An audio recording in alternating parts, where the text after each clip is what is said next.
It's really interesting. She wrote to my mother recently, and she said what a profound impact my mother and father had on her. And that really touched me, because sometimes I don't think my parents had a profound impact on me. Sometimes they do. There are times they do, and there are times they don't. Yeah. And I was very touched by that, because sometimes you have to look. Do you know there's that thing about ourselves? You sometimes don't credit someone you love or know properly, not because you don't acknowledge what they did for you, but it's because you can't see it. You can't see the forest for the trees.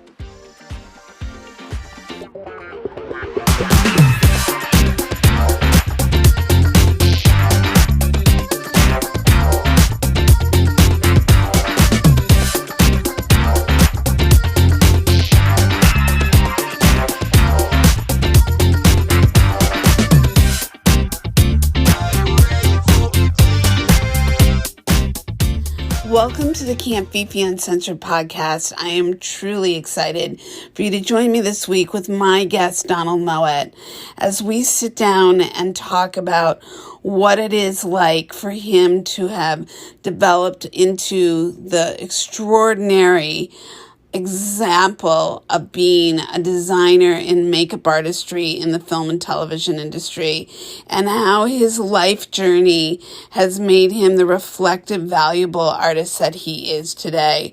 I cannot wait for you to sit and listen in on part one of our conversation as Donald and I reflect from childhood coming forward and how we value the foundation of where we come from, where he comes from, and what it has given him the opportunities and the doors that have been open, and how he is thankful for those who have led the way for him. I look forward to you sitting down and joining us and hearing what it is that you have to say about part one of this delicious conversation of mine with Donald Moet, multi-award winning makeup artist in the film and television industry. Pull up a log, gather those s'mores, and take a listen. Here we go. Good morning, Donald Moet, and thank you so much for joining me on my Can't Be Uncensored podcast.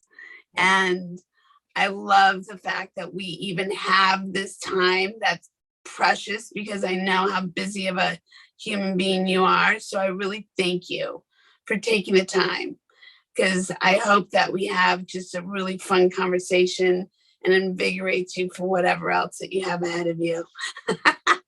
Thank you. I appreciate that. Of course. I know. So listen, I wanna just start with where you are originally from.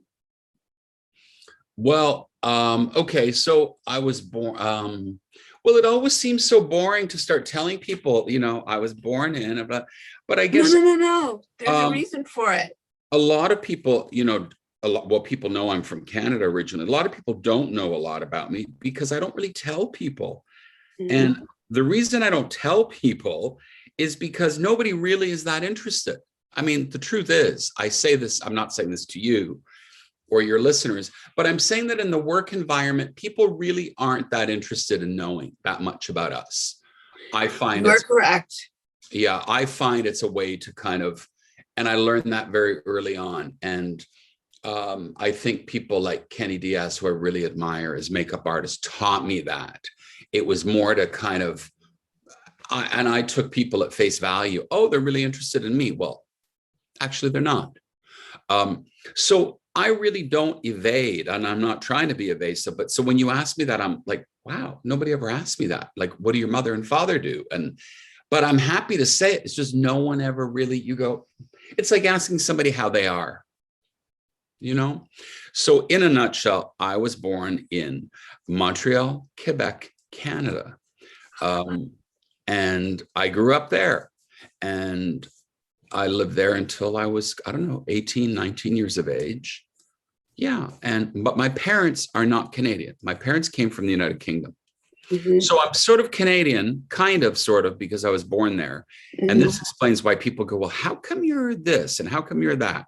Yeah. So I'm also British by virtue of my mother and father. Everybody in my parents' family, my grandparents, my were all born in the United Kingdom, particularly all in Scotland, although my dad was raised in England.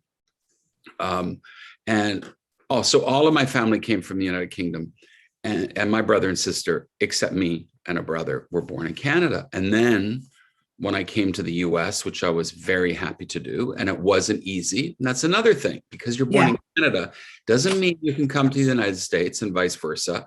Right. I had to apply for a green card, et cetera, et cetera. So, and then I became a naturalized US citizen in 2000, the year 2000, I believe, or 2001, which also took a real commitment and a number of years. Yeah. It wasn't just like I decided. It's not easy. It's like saying you want to join local 706 or local 798. But that's where I'm from and grew up. And I think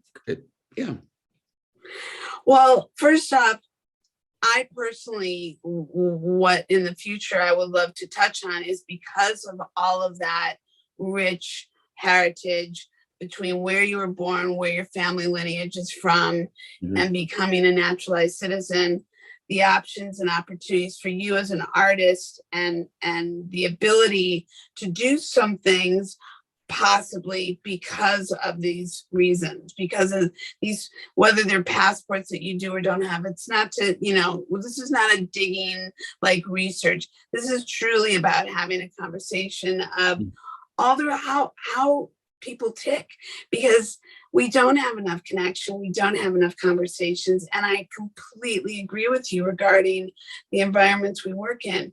The truth is nobody pulled me aside like a Kenny Diaz and said, hey, by the way, that was a learning curve on my own, because I didn't really have that to look to initially. And that wasn't my experience. And it wasn't about talking about oneself. It was just about, that wasn't my experience. But it became an experience. And so I agree with you. But I'm to the core and to the heart, that's why I have this podcast. So we can connect, we can have conversation, and because we are so in need of it. Right. This is our greatest bank account, each other. Yeah. And to the heart, to the soul, what the fuck are we doing here if we can't do this? And excuse my, it is my podcast, so I can swear if I feel the need. Yes, I think so. But in this moment, my point was, it was so heartfelt, it had to come out in like Mount Vesuvius. So I want you to know that this is a very safe, loving space of, I really just want to know your heart. So, and I'm so excited to just be here with you. Because I know that you, being Donald, have to be a really delicious human being that developed yourself into this person coming from Montreal to be able to do all the things that you represent. And I know that luck and timing and all the other things come into place, but there still has to be a lot of things that you, as you said, that did not come easy, that through dedication, through commitment, through showing up, through bringing value, all the things, being responsible, being, having integrity. It's ironic that you'd say that your lineage is really from Scotland, because Scotland, to me, I've always assimilated as like the Midwesterners of the United States, like the Chicagoans, like really heartfelt, really honest, really authentic, really down to earth, no pompous and whatever, hardworking, dedicated, just that's what I think of. I don't know if that's what you know or think of.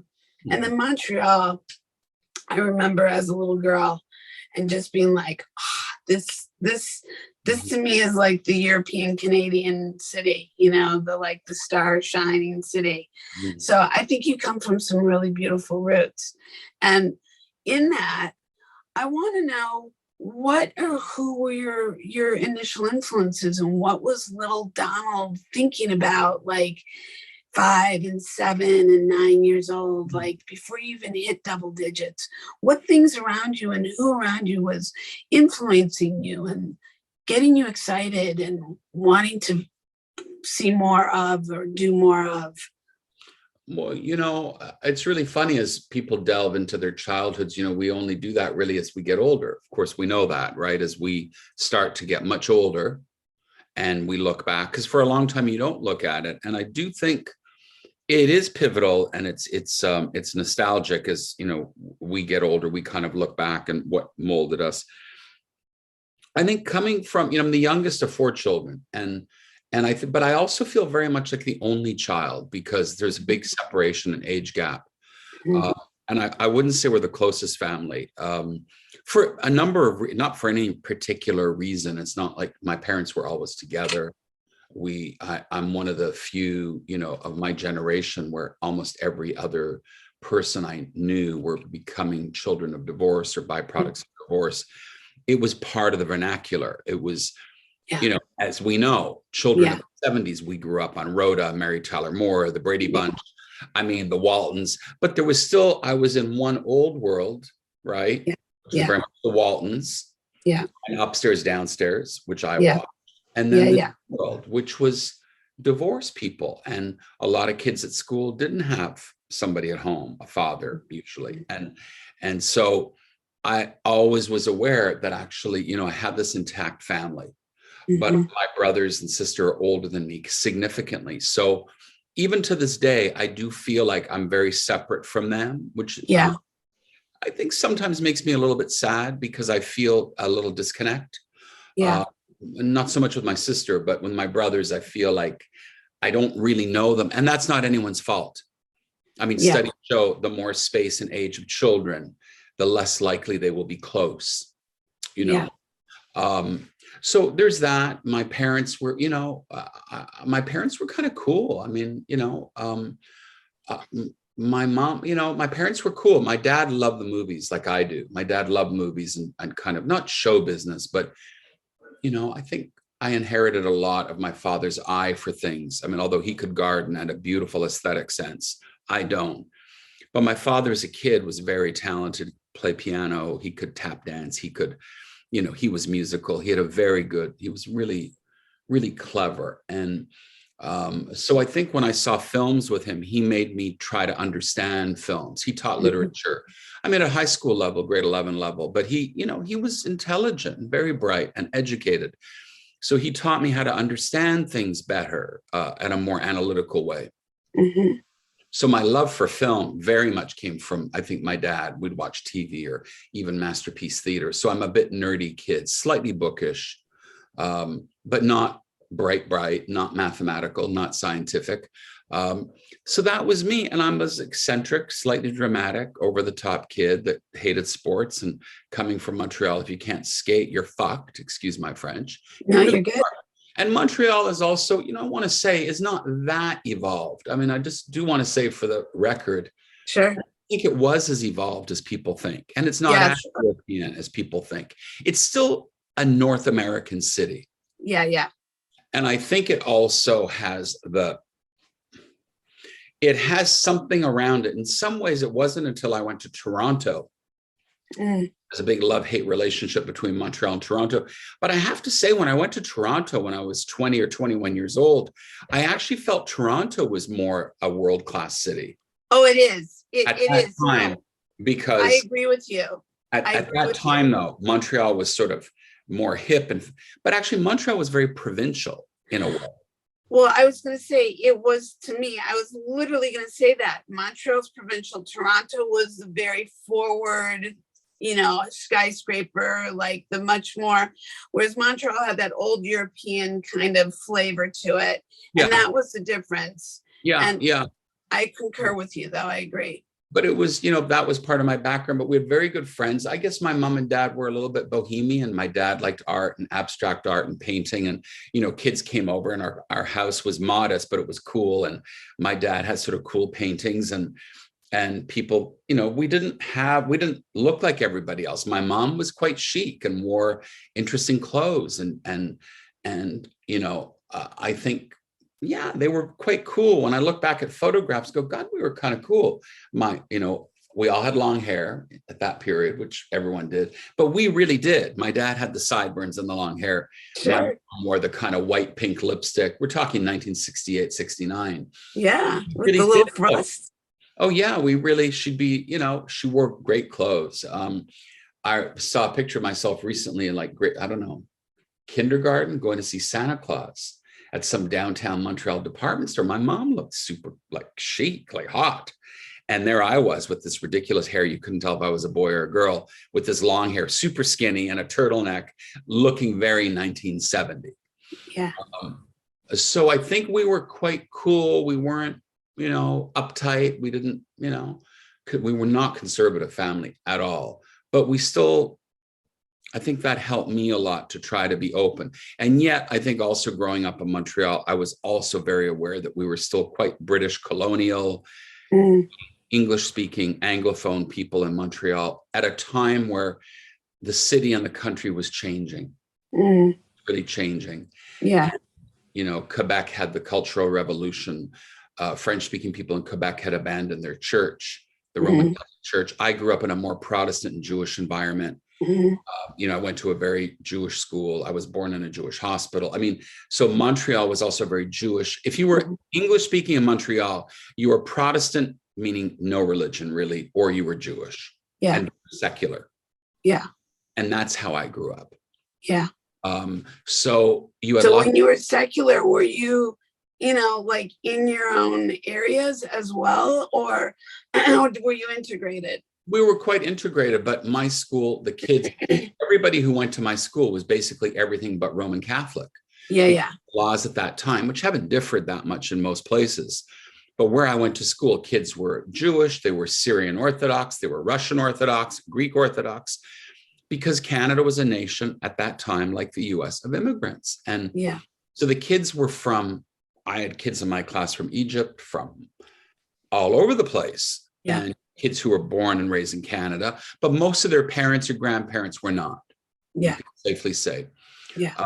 But the one thing was we were not in a Catholic environment, which within the rest of the city. Now, interestingly enough, coming from the United Kingdom, where my mother and father come from, was very much the same. So it's very, it's an interesting thing to grow up around in one country and then to bring that to another country. It's sort of like in the South, right? Oh, yeah.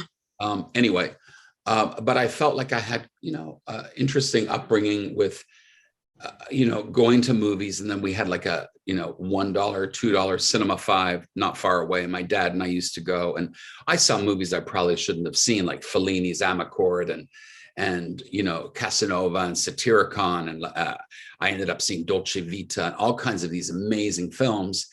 And that hooked me, it hooked me on films. Oh, yeah. No, you know what, Donald, it's really, really funny. You and I have a very interesting, similar upbringing.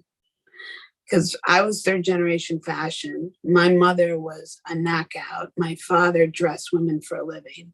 My grandparents were also in manufacturing retail. And my other side of the family was also very chic and, both hardworking. But ironically, one side was Roman Catholic and Sicilian, and the other side was Russian, Romanian, Jewish. There you go. And that was the interracial combined. Yeah. And then art and culture and fine dressing and lots of education and lots of just passion and lots of exposure to culture, live theater, performers and singers and museums and art all around us, and always having lively interactions with lots of different people and places and things. And yet being a minority Jew in like a Midwest, city, not Chicago, outside of Chicago initially, makes for an odd, because you're surrounded by Protestant, Lutheran, Catholic churches, and it's like a liquor store on every corner. It's kind of the same thing. And the thing that like cord me was not only the family, because the family was strong, even though I always like, on the other hand, my parents did divorce after 20 years. But you had to, like, I think the biggest Jewish group of people I'd ever initially been around were girls at summer camp in northern Wisconsin, where there were girls from all over it wasn't a Jewish camp. It just happened to be a little, where all these little Jewish kids went. And not until I moved into Chicago. But my point is that, very similar in the sense that my mom was always chic, my parents were always chic, everything around us was, but it didn't mean like you were walking around like some, kid that came from some wealth or what. My parents were just very forward thinking. My mother was also an English teacher, literature, journalism, her master's, all of that was in communication, writing, education of literature. And so it's very funny because both cases, both parents, very much drove us into the interests of the arts and being of the arts and all those things, and recognizing, in my case, being the artist of the family, like, here's your opportunities, go for it. So getting back to yourself, so you having this opportunity to be exposed to these things and have this wonderful loving connection with your father, and having these realizations, though at the time those perspectives may or may not be cognizant. I think they are, but we're breathing into our forward movement at that point. So you're a little boy, you're doing these things with your father, all this stuff. When did it, pivots and possibly struggles come about, or if at all, but pivots, of course, in this, you see this thing that you really love, and how did you take that forward as you began to, get a little bit older into your teens, your middle school years, your teens? How did you start to develop yourself, and what did you latch on to? I think it's a great question, honestly, because there's very few people that know me really well. When I think of people who know me well, or who I've allowed to know me well, and that's a conscious decision. Oh yeah. I would say there's a few people who are still alive, and many who've passed, but I would say one, obviously my dad. I think I grew up around some other cool people. My mother and father had some very good friends. That Kay and Eamon, I just call them Dr. Atchong and Mrs. Atchong. That's how kids talk to people, even your parents' closest friends. You didn't call them by their first names. No. And we didn't, right? And but I really liked them. I liked her particularly, and their daughter Karen is one of my closest friends, and we still stay in touch. And we really were like brother and sister. We're a year apart. She's more connected to me, I would say, than my own family. I get that. We're a year apart. So, and we were in the same high school together. We're very connected. We have a sort of symbiotic relationship. We didn't see each other for years and years and years, but she stays in touch, and I do with her. And she feels, it's really interesting. She wrote to my mother recently, and she said what a profound impact my mother and father had on her. And that really touched me, because sometimes I don't think my parents had a profound impact on me. Sometimes they do. There are times they do, and there are times they don't. Yeah. And I was very touched by that, because sometimes you have to look. Do you know there's that thing about ourselves? You sometimes don't credit someone you love or know properly, not because you don't acknowledge what they did for you, but it's because you can't see it.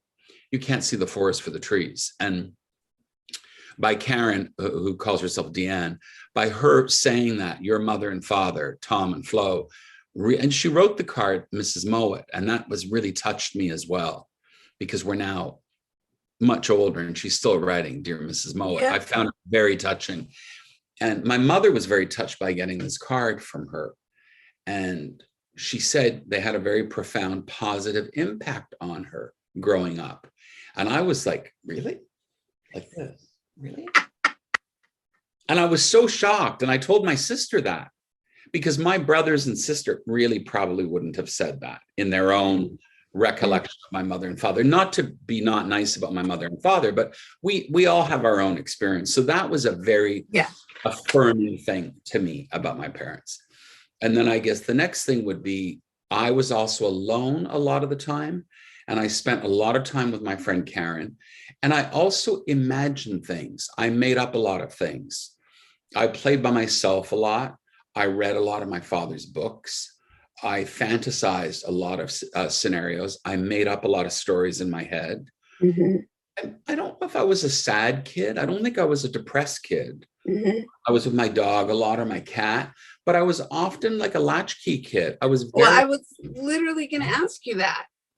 When did yeah, you become a latchkey kid? How old were you? I remember coming home. I remember coming home pretty early, and like there'd be an hour or two where I was alone, like as early as 5. Oh, Maybe. wow. Really? At Oh yeah, 5 years yeah. old?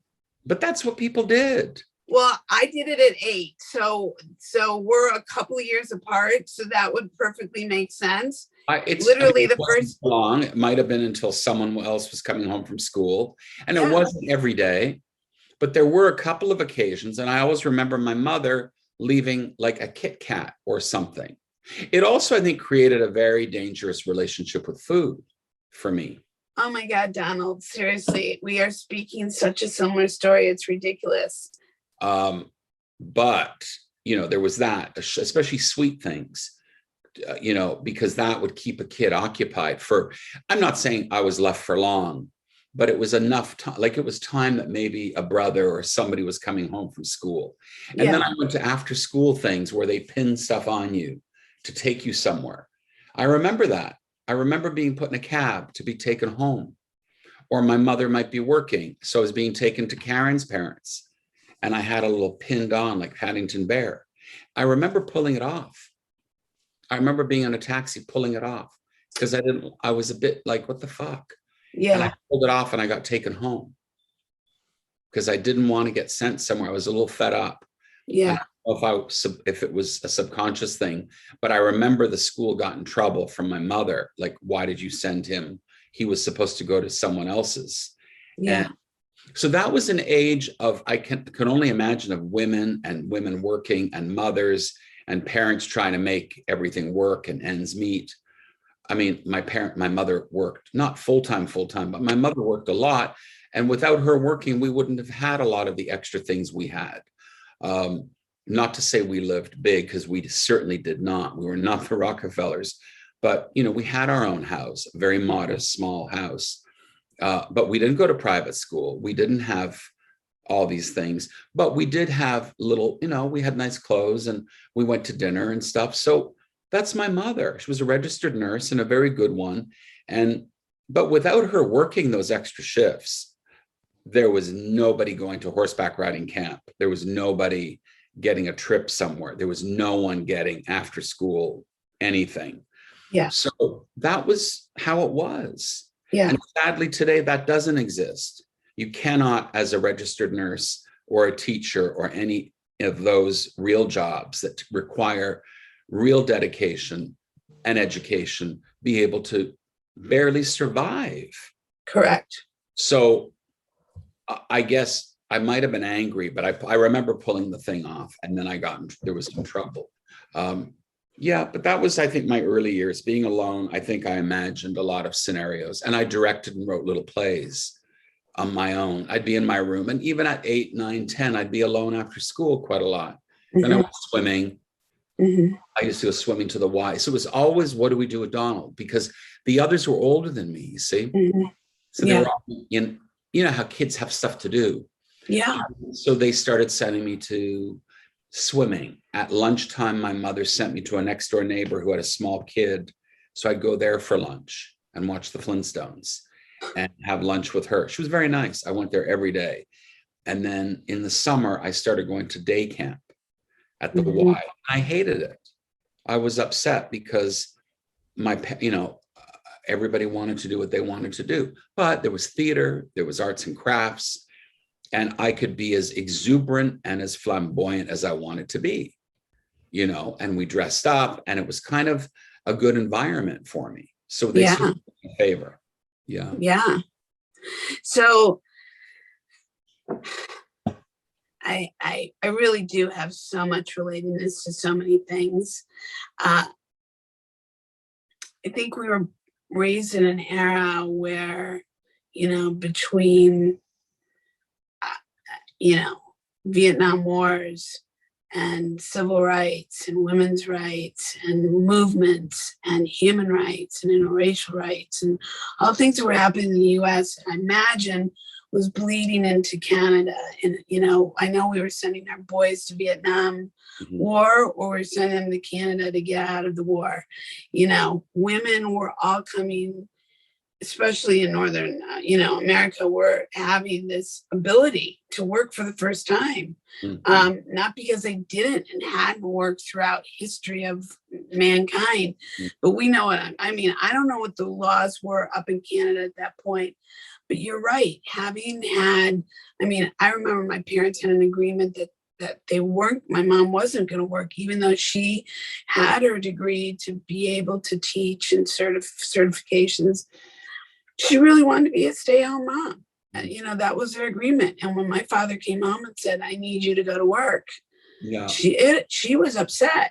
And yet my parents were very politically, involved in the sense of they were very much for all those things and fought for all those things. And I say today that it's those 80, 90, and 100-year-olds that we have to thank that so many rights that we experience today are because of those forefathers before us. And how dare we not celebrate them, highlight them, engage with them, realize our history, realize where we stand today and why. I too, like you, am old school while being, very traditional, but also very open and modernistic in my thinking and my ways. But I'm very traditional in other ways. I'm grateful for being raised by 3 generations ahead of me to gain perspective and understanding and appreciation, and going to the letter even that Karen wrote to your mom, your parents. I think that we learn perspective only by going through things, and only then, by putting on that pair of pants, do we gain that knowledge, right? And the ability to reflect. And in that, and to that point, it's interesting having now lost both parents on my side, and you don't realize, having lost our father when we were very young children and then losing our mom within the last 2 years. My level of appreciation is pretty great. I know I am who I am because of that. Yeah. Of course.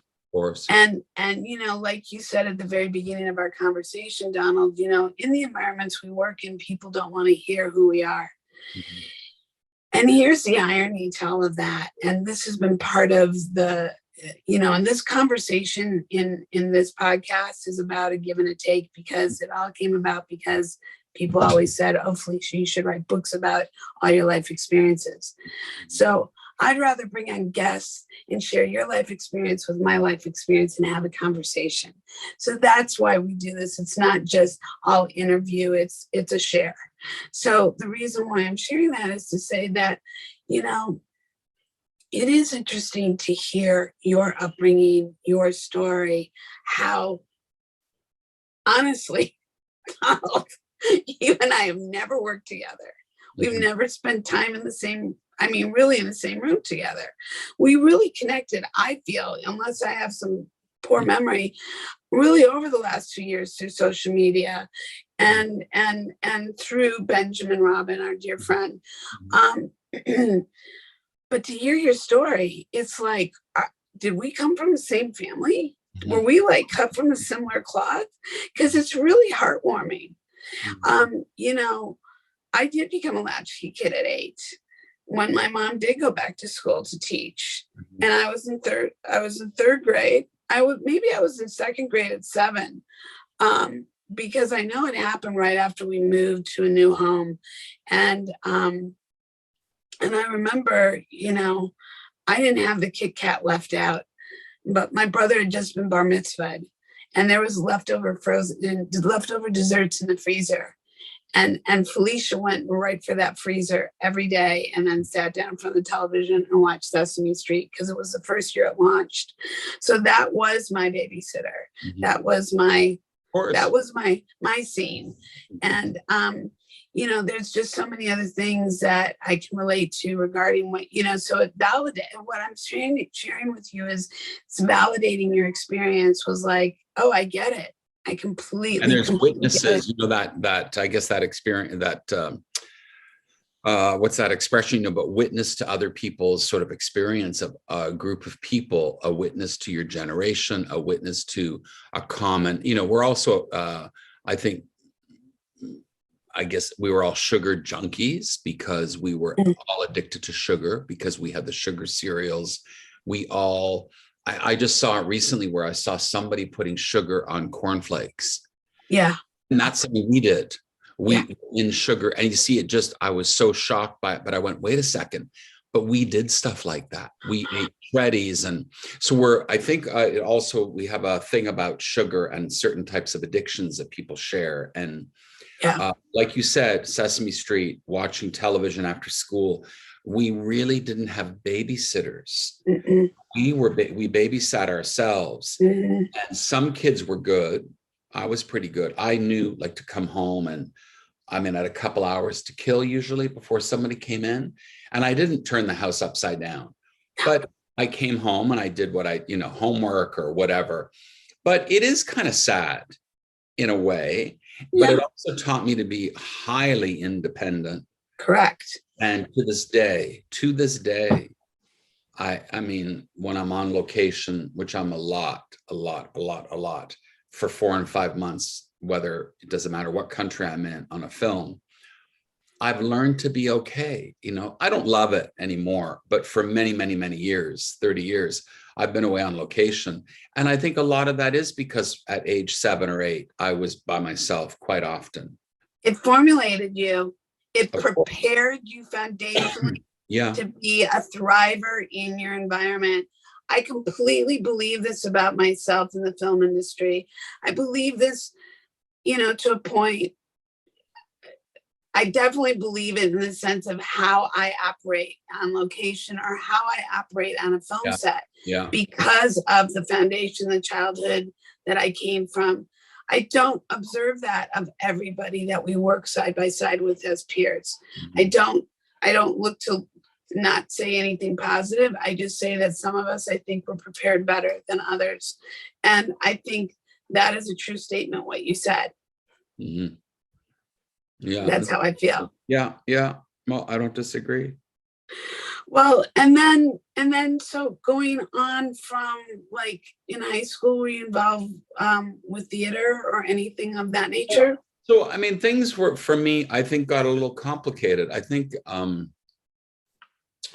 I guess in grade seven is what, you're 13 or so. Grade 7 was a good year. I think it's what, the last year of elementary school, kind of, or what is it? Through middle school or whatever you guys, I don't know how you. Whatever they call it. The grade 7 I enjoyed. It was a very good year. I got a little part-time job. I was very motivated. And I got a job in a little grocery store deli when I was like 12 or 13, when they could hire you as a kid. They were very nice people. My mother shopped at a Hungarian store, favorite meat market.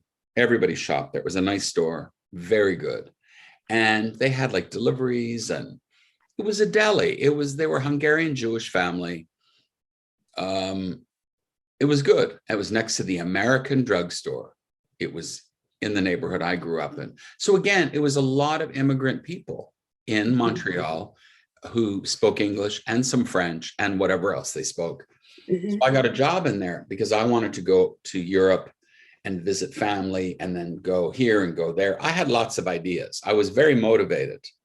So I did. I paid my own ticket when I was 13. I saved money and I went by myself. I went all over Europe. I went to visit an uncle. My mother's brother lived in Switzerland. He was married to a Swiss woman. And I decided I'm going to go visit him. So I took a train and I flew from London. Yeah, I went to visit him. And then I went to visit someone else. And then we had a friend. My mother had a very good friend in Italy. Her daughter lived there, not her friend, her friend's daughter, Rose. And I went there. I went by myself. I was 13 years old and I paid for it entirely by myself through this job. So I was very enterprising. And Did you hope to run into Fellini? no, I just thought, I thought I'm just this person. I just wrote to all these people that I knew and said, could I come and stay with you? And they said yes. And there I turned up. I was 13 years old and I went to my uncle's in Switzerland. I went back again too. I had my job at the favorite meat market, which lasted until I asked him for a raise. And he said, no, like, who do you think you are? You're a kid. And I went, you're paying me slave labor. I'm a kid. I mean, come on. I'm doing an adult's jobs. We used to go in on the Sundays and work. I think he agreed to pay us more. He hired 2 or 3 kids, but we were like cleaning the meat refrigerators. Yeah. Right. It's hard work. Hard work. Scrubbing and whatever. Yeah. He actually was a nice man. He really was a nice man. He always gave you chocolates, like really good chocolates. But he, by today's standards, I mean, come on, we were children. I understand. I started working at 14 for my family's business. I had my Social Security card. I had a bank account and a checkbook. And all to that point, Donald, what that states about who you are is the initiative, the value, the vision, the take charge, the go after what you want, all that kind of that like inner drive and consciousness. That's who you are and why you become who you become. I truly believe, because those are not those characteristics you don't like go here young man, here's the list of things that you're going to become. No, right. you gotta have that in you. That's like in you. That's who you are. I think so. And I think I really get that from my mother, to be honest. That's not from my dad. That's from my mother.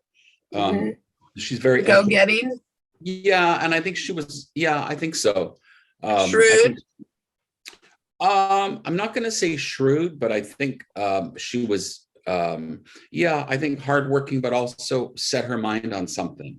And that is a very Scottish trait, a real characteristic. That's why they ran the empire. I mean, that's really why they were always, running education and, I mean, police forces and things. They knew how to do stuff. So, so I stayed there for a while, favorite meat market. But, high school is, look, it's hell or heaven for people. And I hated it. I hated it so much. And may I ask why?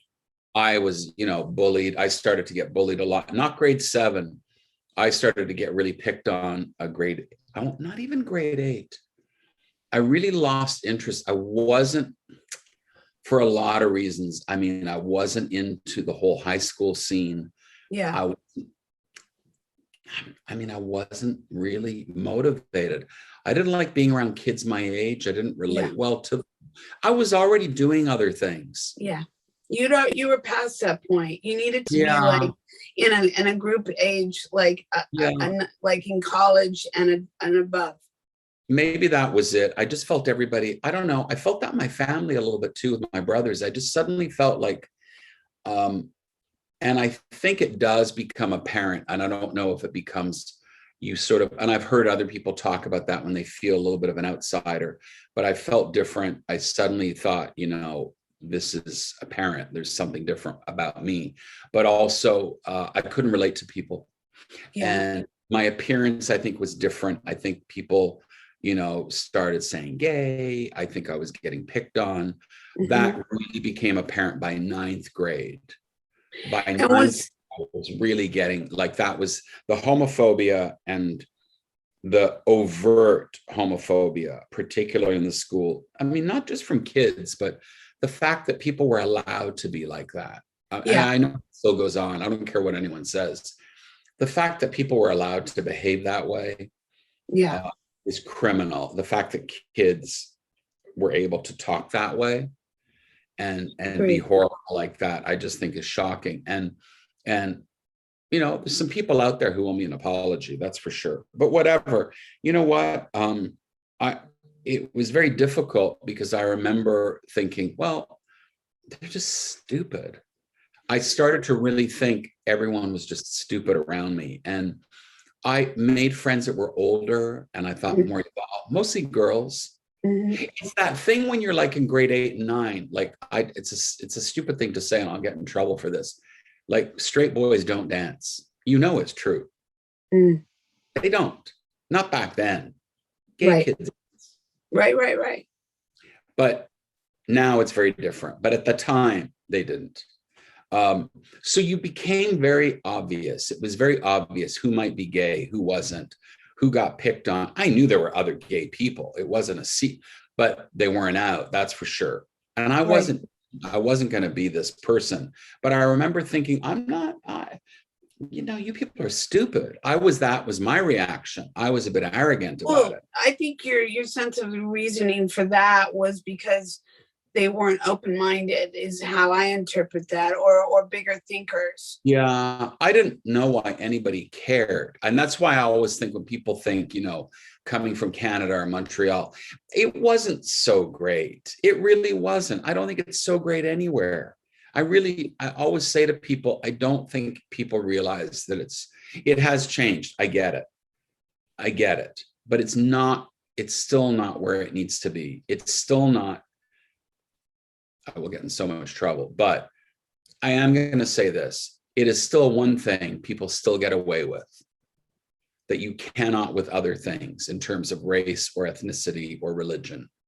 But I think gay kids are still way more trouble. They get in way more trouble and have a much higher instances of suicide than any other group of kids. Yeah. It's a fact. You can't fight me on it. It's not for you. I'm saying in general. Yeah. There's no kid, no color, no creed, no ethnicity, no religion that a child suffers more than a gay kid. Fact. End of story. And that has been taken on. That's never been actually nowhere in America, in Canada, in Europe, has never been really tackled properly. And it does bother me to some extent because we do so much hashtagging at the moment.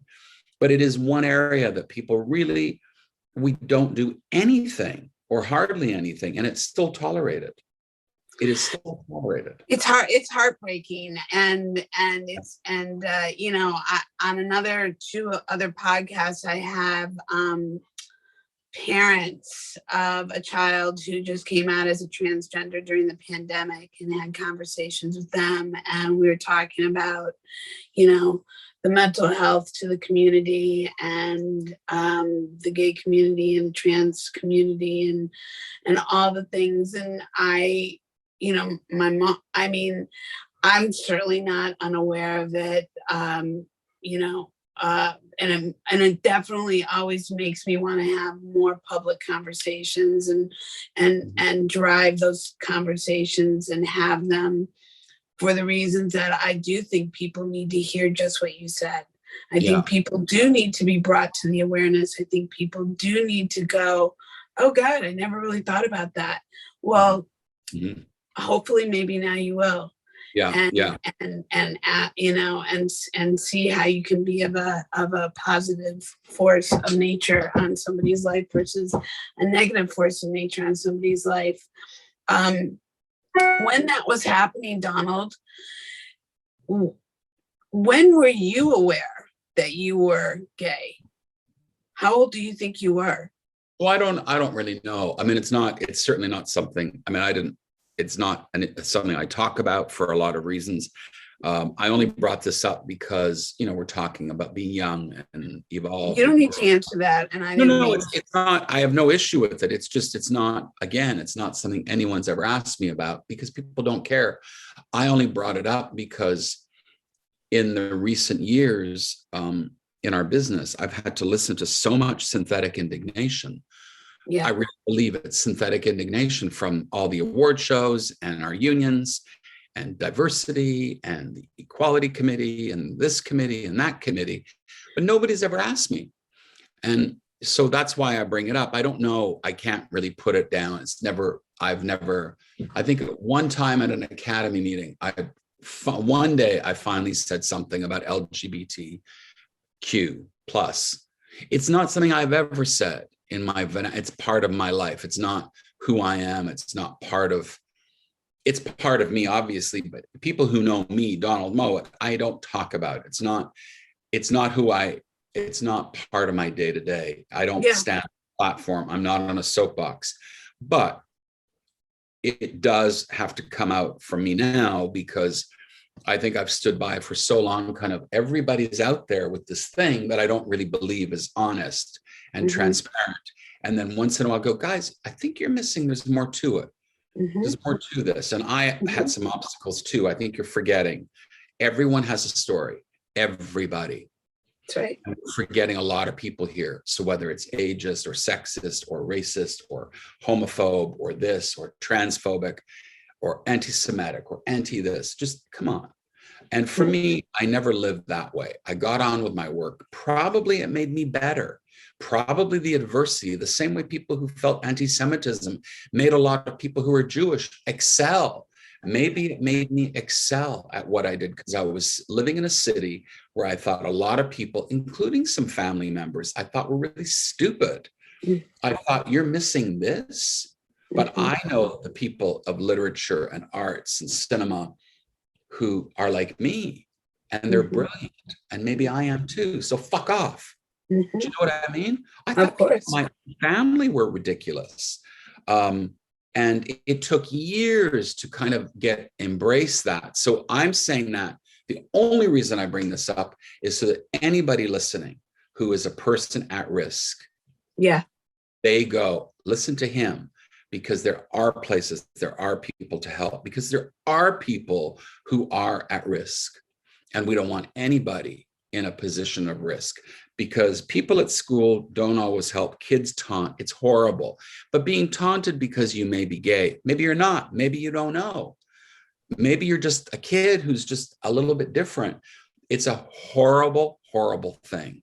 And bullying is the worst kind of thing. So I'm just saying, talking about it, apart from, it's an area I don't talk about really, because I didn't really become friendly with anybody enough that I felt it was something I wanted to bring into my day-to-day. I lived through the AIDS crisis. We did what we could. We lost a lot of people in the industry. I went through another crisis.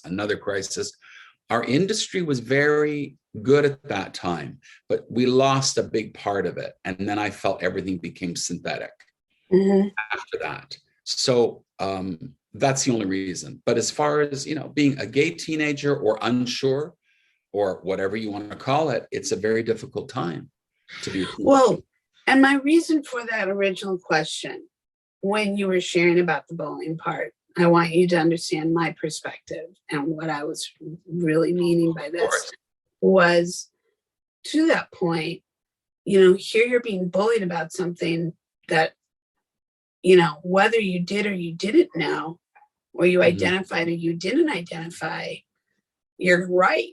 Bullying is the worst. And you're right.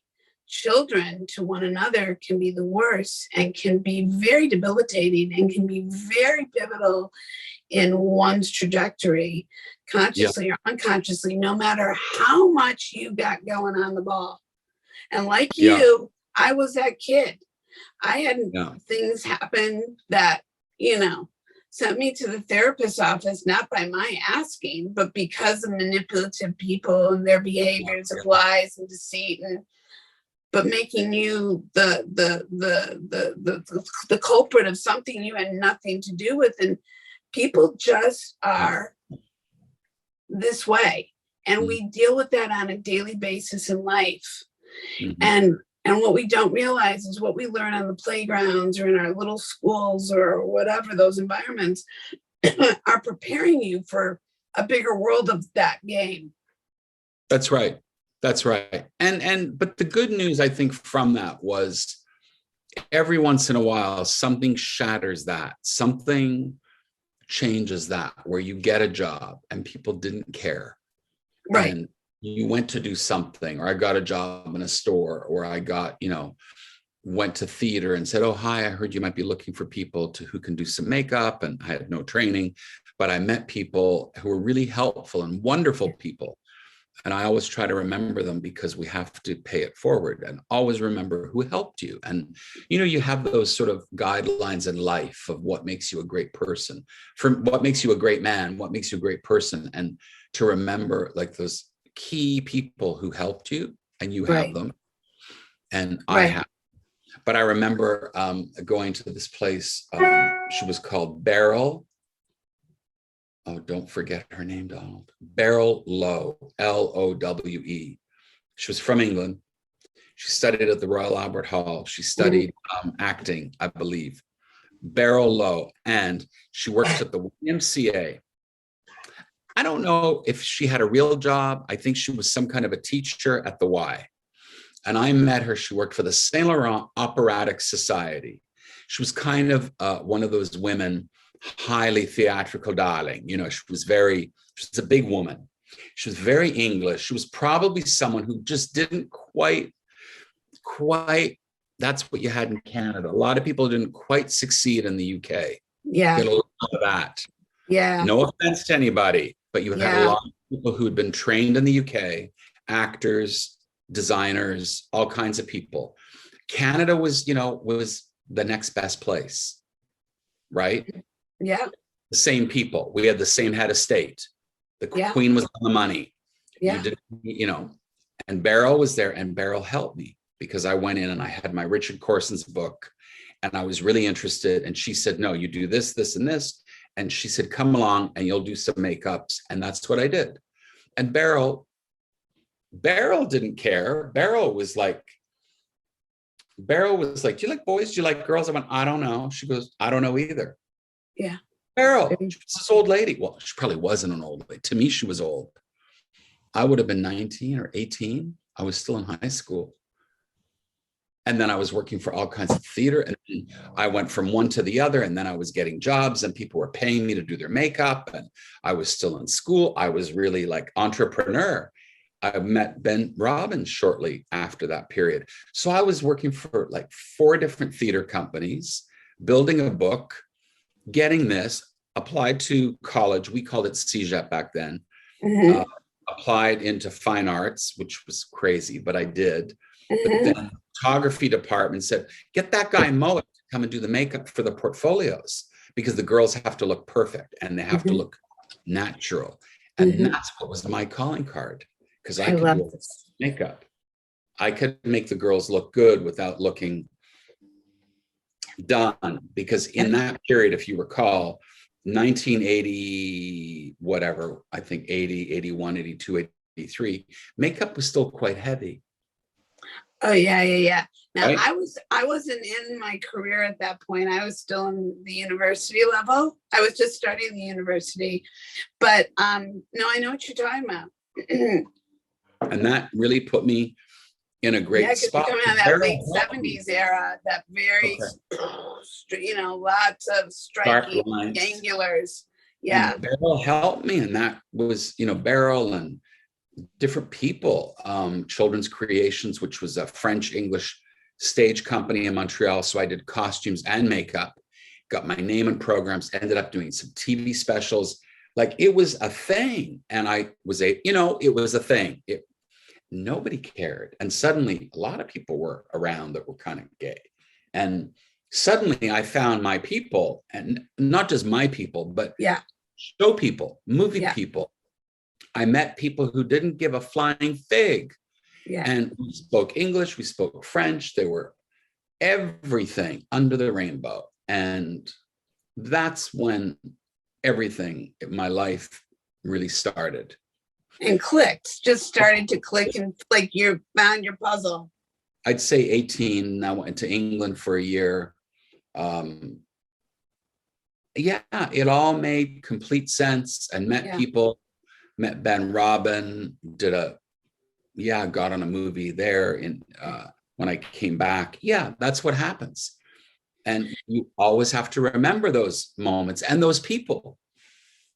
Absolutely. And so that's amazing. And that is so beautiful how that transitioned, because I'm so happy for you that happened so quickly, coming from not such great, experiences, to be able to be like, the universe like pulled you forward and said, I'm going to show you the light, just follow this path, or here's the door, open it.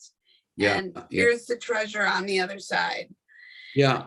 and to bring it forward also from your childhood with your father and seeing the movies and getting the vast exposure to all the foreign films, well, what I call foreign films, but films from all over that were so influential at the time. If you were being exposed to something greater than just what was on Mary Poppins or what have you. Not that Mary Poppins wasn't a great movie, don't get me wrong, but I mean, I get it. European, more in that, not exploitive, but more eccentric, more exploratory, more, I mean, I remember as a kid, now that I see this documentary, I'm not so proud. Not that I'm proud, but I was a kid who was raised around a lot of nudity, a lot of art, Playboy to European stuff, not because my parents were highly sexualized or doing things it was just the period. And like we were Playboy Key Club members, so we went to Playboy clubs, and that's where we would stay at times if we were traveling in the US, and of course stayed in other places. But this era of just what we did come from, and then becoming filmmakers, and being able to also take a career and an education from the fine arts and film, photography, whatever, because we both have, again, also that very parallel situation. I'm not trying to compare myself, by the way. I just keep going, really? Seriously? You did that too? But sometimes I've always, more alike than we know. People could be more alike than we know until people talk to one another. My very reason, again, for doing this, sweetie. And I say that with my dear, Donald, I cannot wait to give you a big kiss and hug. I really, really cannot. I feel like you could be a brother. I feel like you have a very it's a really kindred spirit. It's such a joy, really. It's something Likewise. When you thank you. It's something when it's funny because I remember when Ben told me about you, and again, this had to have been like 2018, 2019, when you came into my realization. And I mean, Ben obviously knew something, because he knew me, he knew you, and the way he just knew us. But I know that when you really started coming into, I was like, I feel like I would really there's something, and I didn't know what. I mean, what could I possibly know? So to hear you is just really, really joyful. Going forward then from all of those moments, then how much longer did you stay in Canada and develop your career before you came to the US? It wasn't, the rest was hard because, of course, we all go, anyone, as anybody listening who does what we do, it's hard. I mean, it's hard to do anything you love to do where there's not a huge, massive, help wanted page for people wanting to do makeup or hair or whatever in films. There's always a shortage of jobs. There always has been. So I guess for me, when I decided I'm going to make my living, this is what I'm doing, I knew it. I mean, I was decided. Never finished school. I knew that was a mistake because my father was concerned at that point, because I think he thought I was I think my father gave me more credit for being maybe more clever than I was. And maybe I underestimated that maybe I wasn't so clever, and maybe it's a regret I have now, because I've always been sort of, maybe I should finish school. Maybe I should go and do that. It does bother me. And I think in our industry, I think it's apparent the way, this is a whole separate story, but I do think that I think the way I think hair particularly are treated, because back in the day, hair was sort of like people who didn't finish high school. And, makeup is marginally better. It still felt that way. Yeah. I think makeup is marginally better treated. But I think in makeup, you have to demand respect. Yeah. Otherwise, but having said that as well, it's also our people who also put out what they get back. And if we're going to behave a certain way, And I won't even go there because I'm going to be canceled tomorrow. But you know what I'm talking about. If you're going to put yourself out there in a certain perception with a certain appearance and a certain attitude, then people go, the makeup and hair people, like we are made fun of. We are mocked on the set. Yeah. And anyway, that's a different discussion. But I wanted to be taken seriously. And I think if we don't better educate ourselves, and not just in makeup, but be a filmmaker, filmmaker. And I think that's why we have to get ourselves back into film programs where makeup is an essential part of the program, with writers, directors, actors, and not makeup as sort of all these, anyway. But what I found happened to me was I met people like Ben Robin, Louise Mignon. So for instance, I put my name out everywhere. I started meeting people, a woman called Eleanor Butler. She was a funny lady, actually. So I was working with a theater company, and she said, that's really smart you're doing that, because your name's on the program. Makeup by Donald Mowat, costumes by, what the hell did I know? But hey, I came up with some ideas. That's what a designer does. I was a kid. I wasn't getting paid. I got the programs. I started sending resumes. I put my name out. Eventually the CBC or somebody would film it. I therefore, I hedged a few, fake it to make it, that I had some TV credits because the CBC came.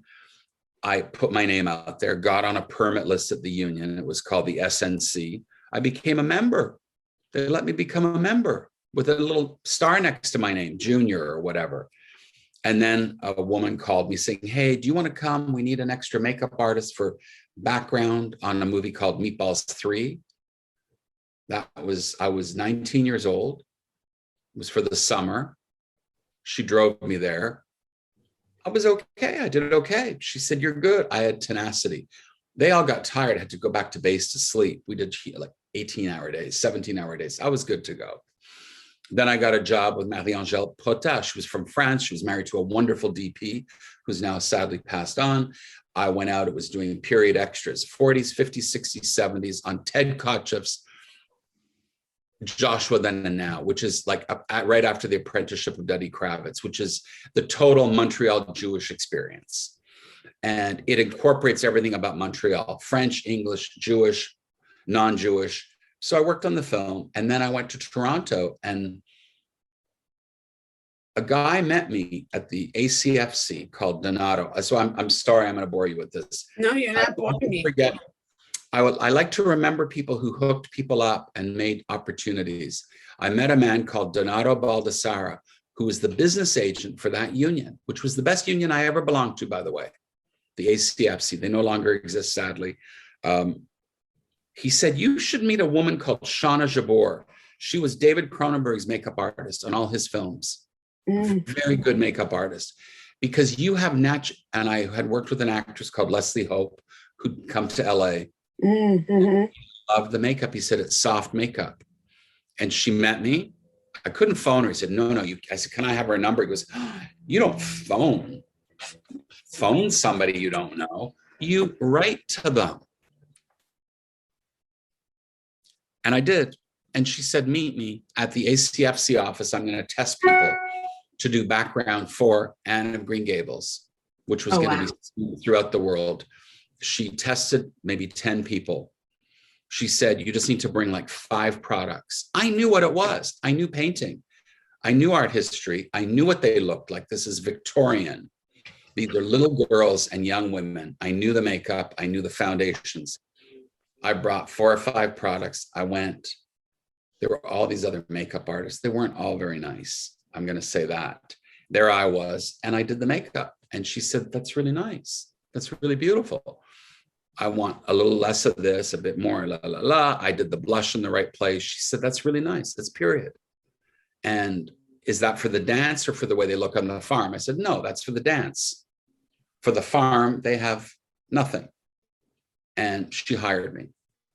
And I went back on the second movie as the key for a new HOD. So the rest is history, because I think that I was perceived as somebody who really was serious and I really wanted it, but I didn't screw around, and I wasn't trying to be everybody's friend. I was nice, I was polite, but I always remembered who helped me. And I always thank them, and I always try to return the favor and help other people in return.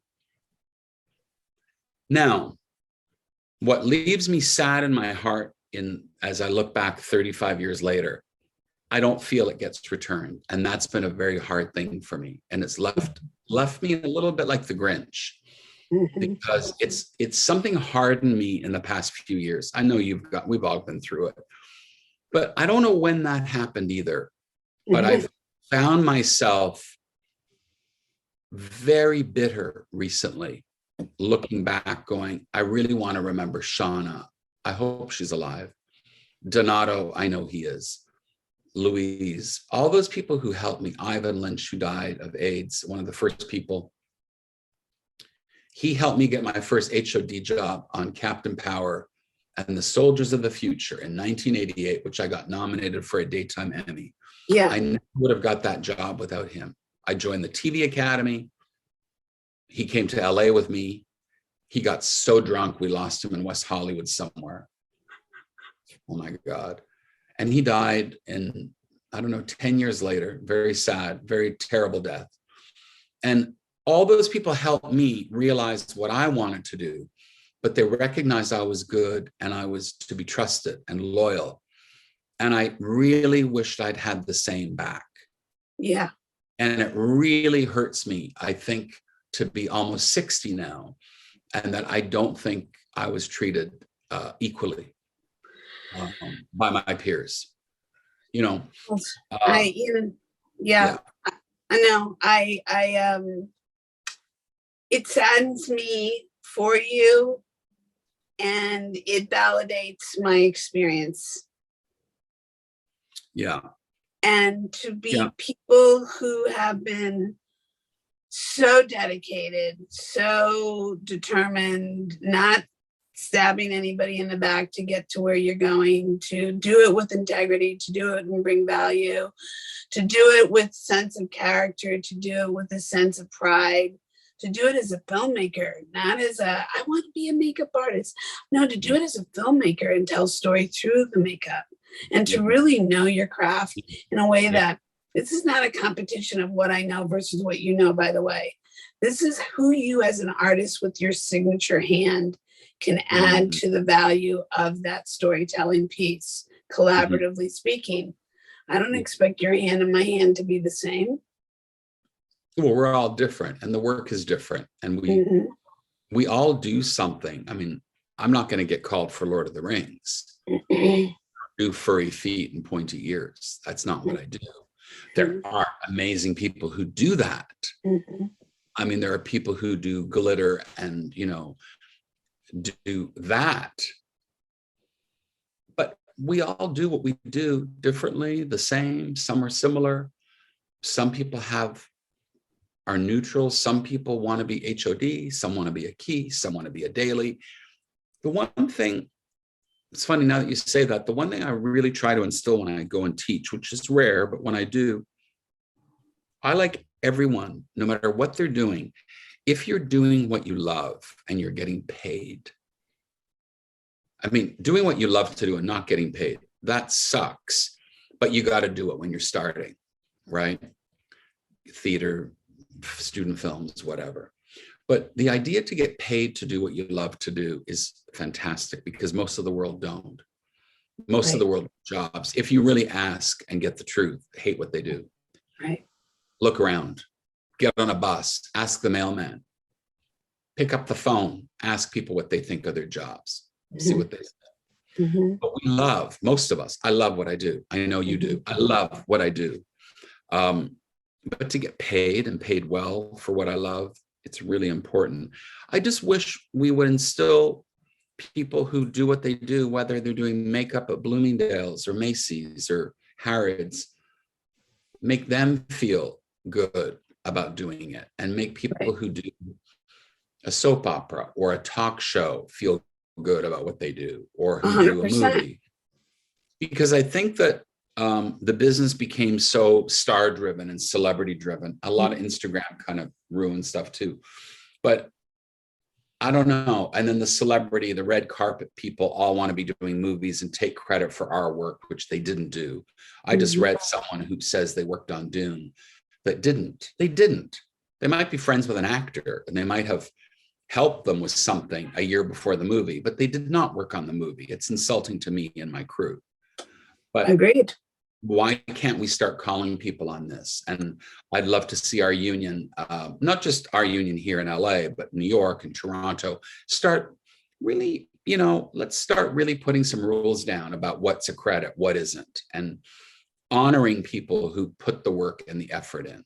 I am so excited for you to hear part 2 next week on the Camp Fifi Uncensored podcast with my continued conversation with multi-award winning and nominated Donald Mowat, where we will continue this authentic connection and conversation, talking more about the perspective of him as a makeup designer for film and television and his thoughts about life and the journey and the participation and the value and what's important and how he reflects. And I look forward to you sitting down and sharing and joining and subscribing to this platform that is all about connection and authentic conversation. So join us next week for part 2 of this continued conversation with my dear friend, Donald Mowat.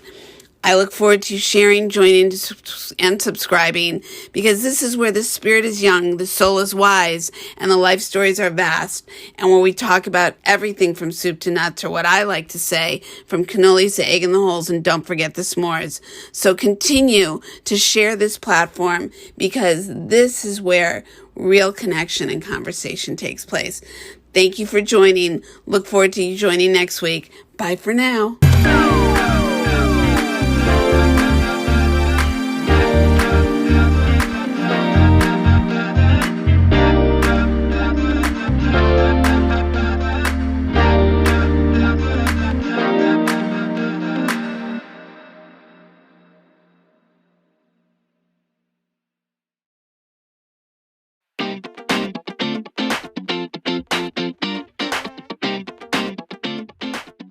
What matters to me in the end is that, I still get to do good work and live a life that I've tried to live, to be good and do what I do well and help people make their film, help the directors and the actors, and to be committed professionally and creatively. I love it. To be committed and in my life with Gary, who we've been together, it's actually 21 years, but I really separate my personal and professional life because I don't think it belongs on Instagram. I think my professional life is for Instagram and Facebook. My personal life belongs in my personal life, which doesn't belong on Facebook. So that's how I really live. Business, it's a separate thing. So my family and my relationship, with my sister and her kids is very important to me, but I don't put that out there because the people out there they're not interested. Do you see what I mean? What matters to me as far as my work is living very honestly and truthfully and healthy and treating people well and with respect, but also expecting it back from people and working with nice teams of people and getting films made and also not putting up with any shit.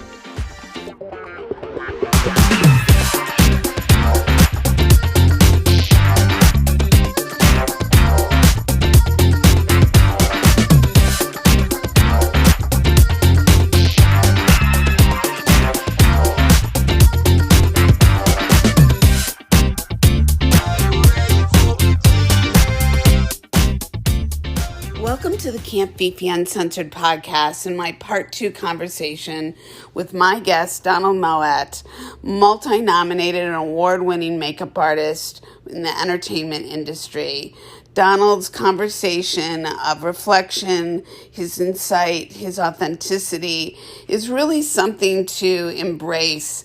And I appreciate the fact that Donald's willingness to be so honest in our conversation as I ask him a series of questions and he shares from his heart.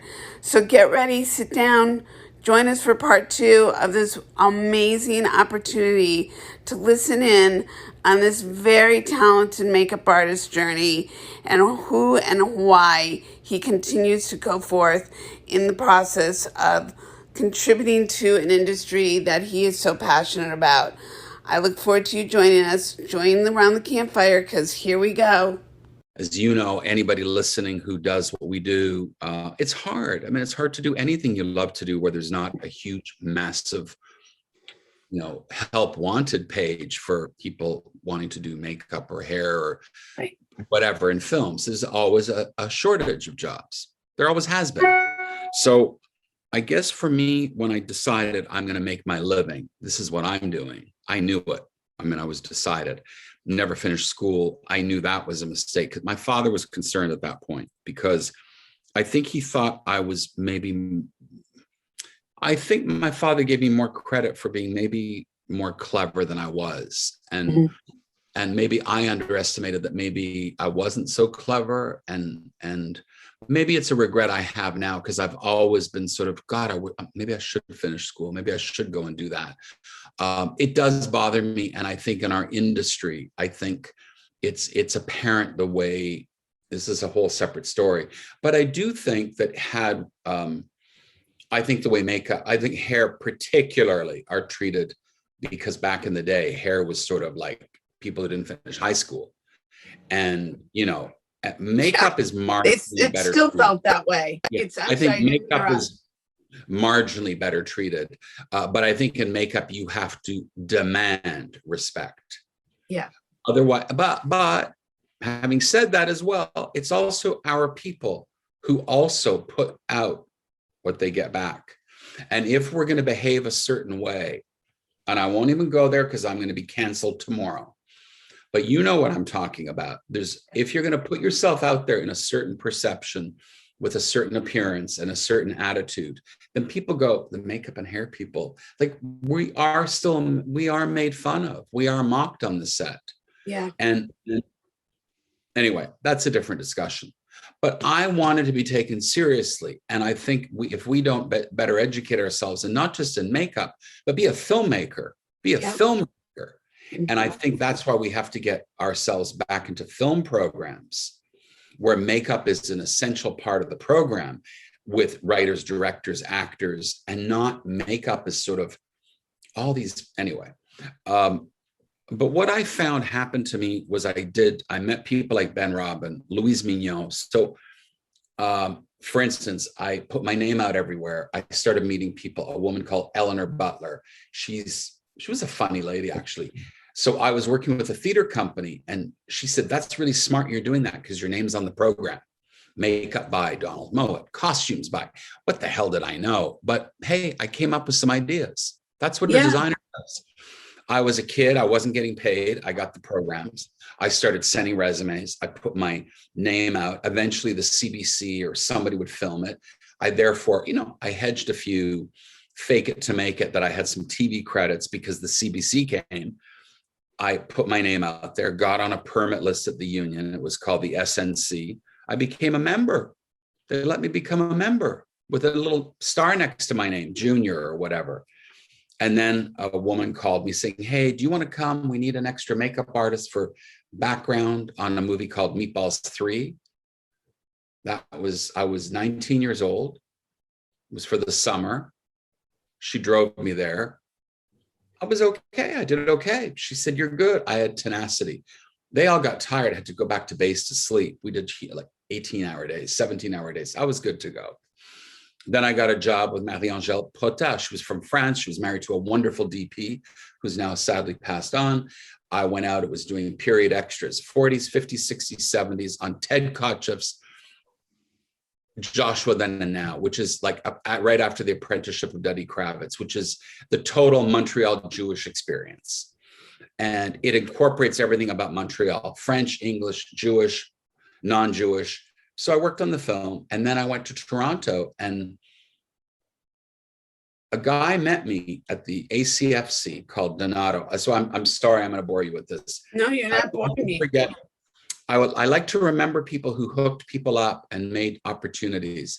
I met a man called Donato Baldassara, who was the business agent for that union, which was the best union I ever belonged to, by the way, the ACFC. They no longer exist, sadly. He said, you should meet a woman called Shauna Jabor. She was David Cronenberg's makeup artist on all his films. Very good makeup artist. Because you have and I had worked with an actress called Leslie Hope, who'd come to LA. Loved the makeup. He said, it's soft makeup. And she met me. I couldn't phone her. He said, no. I said, can I have her number? He goes, oh, you don't phone somebody you don't know. You write to them. And I did. And she said, meet me at the ACFC office. I'm going to test people to do background for Anne of Green Gables, which was going to be throughout the world. She tested maybe 10 people. She said, you just need to bring like 5 products. I knew what it was. I knew painting. I knew art history. I knew what they looked like. This is Victorian. These are little girls and young women. I knew the makeup. I knew the foundations. I brought 4 or 5 products. I went. There were all these other makeup artists. They weren't all very nice. I'm going to say that. There I was, and I did the makeup. And she said, that's really nice. That's really beautiful. I want a little less of this, a bit more, la, la, la. I did the blush in the right place. She said, that's really nice. That's period. And is that for the dance or for the way they look on the farm? I said, no, that's for the dance. For the farm, they have nothing. And she hired me. And I went back on the second movie as the key for a new HOD. So the rest is history, because I think that I was perceived as somebody who really was serious and I really wanted it, but I didn't screw around, and wasn't trying to be everybody's friend. I was nice, I was polite, but I always remembered who helped me, and I always thanked them, and I always tried to return the favor and help other people in return. Now, what leaves me sad in my heart as I look back 35 years later, I don't feel it gets returned. And that's been a very hard thing for me. And it's left me a little bit like the Grinch, because it's something hard in me in the past few years. I know we've all been through it, but I don't know when that happened either. But I've found myself very bitter recently, looking back, going, I really want to remember Shauna. I hope she's alive. Donato, I know he is. Louise, all those people who helped me. Ivan Lynch, who died of AIDS, one of the first people. He helped me get my first HOD job on Captain Power and the Soldiers of the Future in 1988, which I got nominated for a daytime Emmy. Yeah, I never would have got that job without him. I joined the TV Academy. He came to LA with me. He got so drunk, we lost him in West Hollywood somewhere. Oh my God. And he died in, I don't know, 10 years later. Very sad, very terrible death. And all those people helped me realize what I wanted to do, but they recognized I was good and I was to be trusted and loyal. And I really wished I'd had the same back. Yeah. And it really hurts me, I think, to be almost 60 now, and that I don't think I was treated equally by my peers. You know, yeah. I know. It saddens me for you, and it validates my experience. Yeah. And to be people who have been so dedicated, so determined, not stabbing anybody in the back to get to where you're going, to do it with integrity, to do it and bring value, to do it with sense of character, to do it with a sense of pride, to do it as a filmmaker, not as I want to be a makeup artist. No, to do it as a filmmaker and tell story through the makeup, and to really know your craft in a way that This is not a competition of what I know versus what you know, by the way. This is who you as an artist with your signature hand can add to the value of that storytelling piece, collaboratively speaking. I don't expect your hand and my hand to be the same. Well, we're all different and the work is different. And we all do something. I mean, I'm not going to get called for Lord of the Rings. Do furry feet and pointy ears. That's not what I do. There are amazing people who do that. I mean, there are people who do glitter and, you know, do that. But we all do what we do differently, the same. Some are similar. Some people are neutral. Some people want to be HOD. Some want to be a key. Some want to be a daily. The one thing, it's funny now that you say that, the one thing I really try to instill when I go and teach, which is rare, but when I do, I like everyone, no matter what they're doing, if you're doing what you love and you're getting paid. I mean, doing what you love to do and not getting paid, that sucks, but you got to do it when you're starting, right? Theater, student films, whatever. But the idea to get paid to do what you love to do is fantastic because most of the world don't. Most of the world jobs, if you really ask and get the truth, hate what they do. Right. Look around, get on a bus, ask the mailman, pick up the phone, ask people what they think of their jobs, see what they say. But we love, most of us, I love what I do. I know you do. I love what I do. But to get paid and paid well for what I love, it's really important. I just wish we would instill people who do what they do, whether they're doing makeup at Bloomingdale's or Macy's or Harrods, make them feel good about doing it and make people who do a soap opera or a talk show feel good about what they do or who 100%. Do a movie. Because I think that the business became so star driven and celebrity driven. A lot of Instagram kind of ruined stuff too. But I don't know. And then the celebrity, the red carpet people all want to be doing movies and take credit for our work, which they didn't do. I just read someone who says they worked on Dune that didn't. They didn't. They might be friends with an actor and they might have helped them with something a year before the movie, but they did not work on the movie. It's insulting to me and my crew. But agreed. Why can't we start calling people on this? And I'd love to see our union, not just our union here in LA, but New York and Toronto, start really, you know, let's start really putting some rules down about what's a credit, what isn't, and honoring people who put the work and the effort in. I agree. And I mean, it can, I took somebody, you know, not even realizing this would even be confronted with this, but, you know, I used to work with somebody who I became known for a certain art of what I do in our world, which is spray tanning, which may sound so shallow and whatever, but there is an art to it. There's a science to it. And I take great pride in what I bring to the table and why people can trust me. And I use this example without using names. And their makeup artist uses a red carpet and is known for doing certain very well-known women, basically took credit for the head-to-toe look in Vogue, in all the major magazines, no credit. And I approached those magazines and everything and was just like, how can this be? Like, this isn't any, there's no truth to this. That with and these are people like, what does it take? It's not about the credit I need, but what does it take to be integral? What does it take to just be inclusive? I mean, that's inclusive. Yeah. What does, I mean, the word inclusive has been in my language since I was a little kid. That did not matter how it applied, how that integrated. Inclusive was inclusive. It just wasn't all inclusive. Didn't matter your skin tone, your background, whatever. It's who you showed up being, period. How did you contribute? And going back to what you were saying,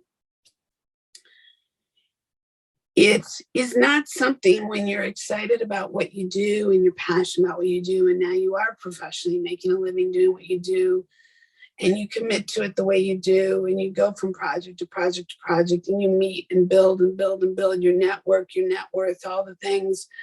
And then to all of a sudden, you don't know where it comes from, this shift and the why and what changed. And I think you made a reference earlier on about this kind of synthetic shift that occurred where now things became, the word that came to my mind was like crystallized. It was no longer like this authentic showing up and being. Now it was like categorically, I don't know when things shifted, but I think they shifted in like the mid to late 2000s when between the writer's strike and I think a lot more makeup schools, it just in our division. And all of a sudden there was the difference between entities either melding or people being brought up into opportunities that just didn't go from doing a lot of learning. They just went from a school to in, and it all of a sudden became cool for people to say, look at who I brought in, but not because they earned it and learned it through sort of an apprentice programming or a long-term kind of like working a lot of whether it was movie of the weeks or what, where you really learned your trade. Does that make sense? Yeah, I mean, but I think the schools didn't do this. I don't think it's the schools. I think I don't think it's the schools. I think it's the culture. I think it's the culture, but I also think that there's a new generation. I think certainly, and look, it's not to offend people who work red carpet and editorial. It's not an offensive thing to them. I think that their business has suffered terribly. And they're not working and making the money they used to, so they're moving in on our business, and that's okay. It's what happens. It's like movie people used to try to get in on editorial, but they didn't want us. But boy, that when they didn't want us, they made that clear. They didn't think we were as good. We weren't this. We weren't that. But I know for a fact I can do that stuff, but they can't do what I do. Yeah, but that also starts with your talent too. But maybe, but at the same time, I've worked with makeup and hair people who do beautiful editorial. But how many editorial publications are there now? Vogue. Well, there's not. So they're coming to us and they're undercutting us. They're getting permitted into the unions. And I take offense that I've worked with people who say they worked on films that they didn't. They did a red carpet thing and they're putting the name of the film. I understand the hair in red carpet is more fashion. It's more, they do more color cut than film hair does. I understand that too. And a lot of the actors want those people, but it doesn't mean they're film hairdressers. They still can't get an actor ready in 20 minutes. No, there is. Listen, I come from all of it and there is a difference, but that doesn't mean that everybody doesn't transist. The point to and I think your statement is the honesty and the integrity and the respect. It's not about what one can and cannot do. I think that there are certain people that can transist through all of it and some people who should just stay in their lane and call it a day. But all of it has to be earned. And all of it has to be of integrity. And when you start coming up against people who aren't integral, I think for me, that was when things started to shift. And I think that that's when I started to look around and go, who are you people? And I don't know if it's became a generational shift, because I don't think of myself like, the inability to relate or what have you, but I think it's a level of, and it was interesting because I was talking to somebody yesterday about who do I integrate well with. I integrate well with lots of people, but people who are of the age of like 20 to 30 really look to me as a teacher, and people who are 50 and above really look to me as something relatable. And it's not that the 30 to 40-year-olds don't, but there's something about that generation that has a lot of individuals seem to have a lack of understanding of history and how they're so fortunate to have what they have and come into. Like they don't have a perspective that you and I grew up with. Does that make sense?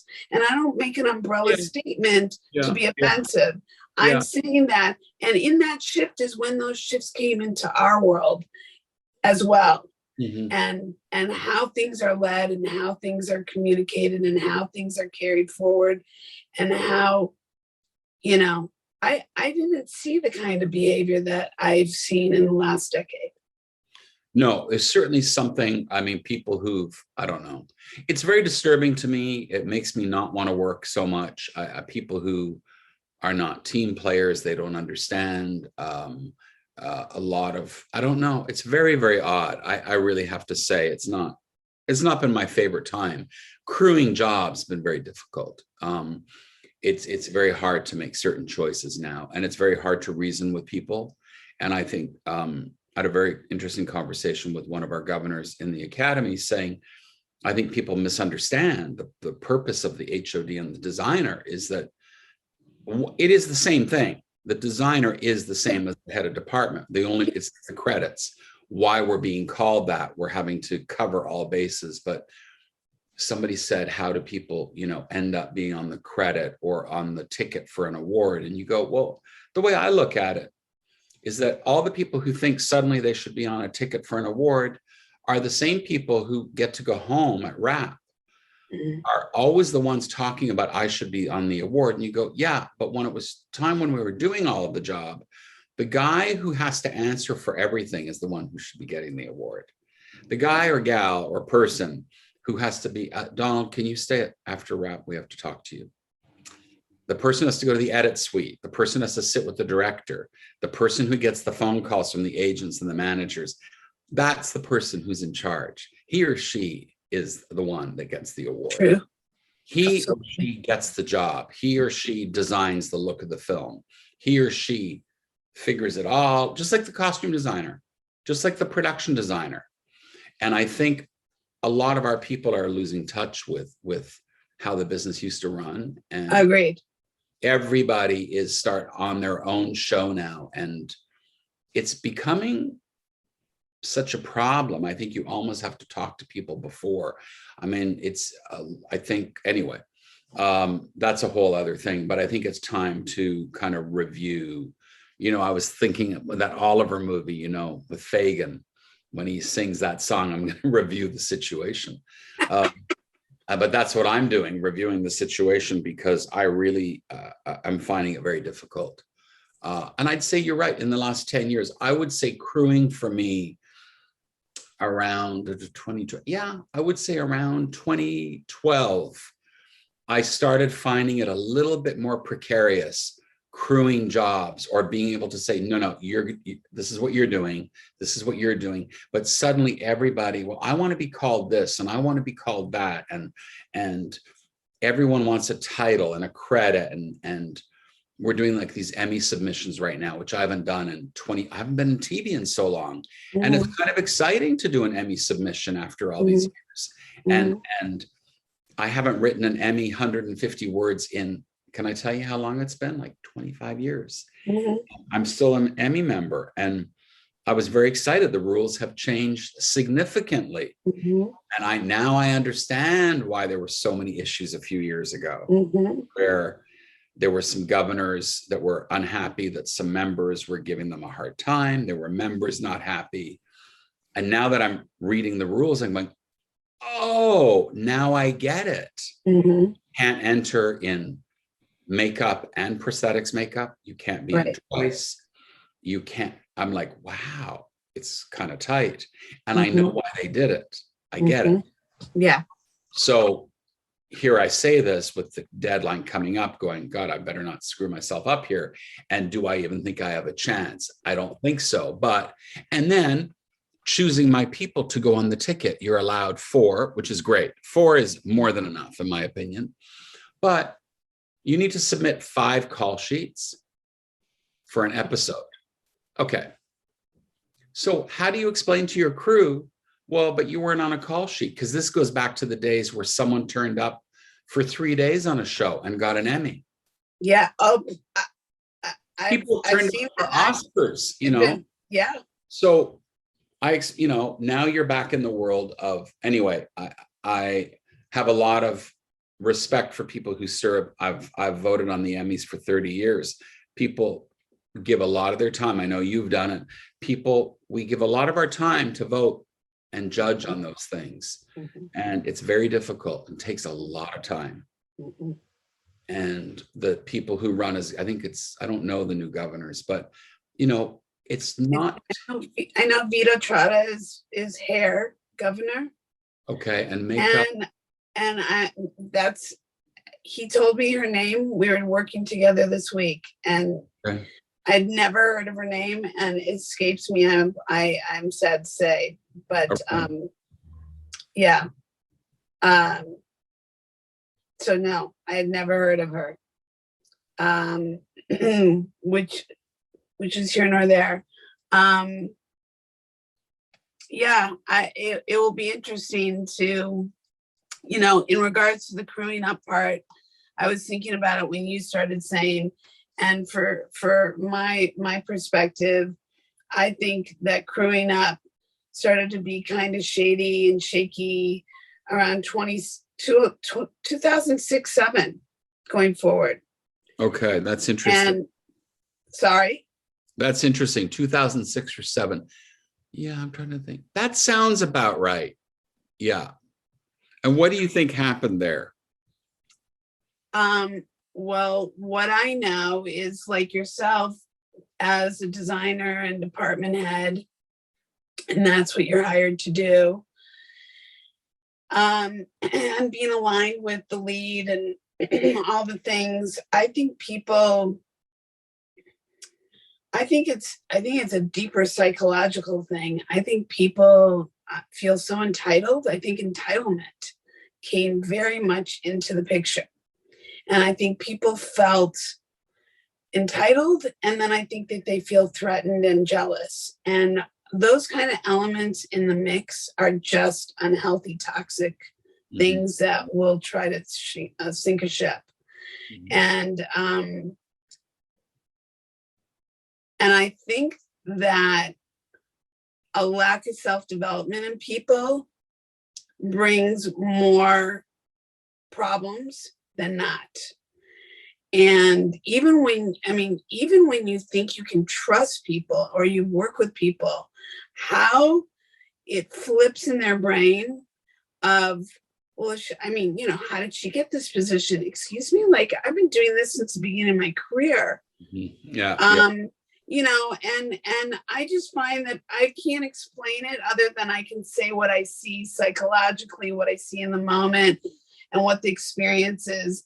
Right. And when the experience is no longer joyful, or your brain can't be clear of what you're focused on, or it can be, but that there's this other thing over here that you got to cut the cancer out.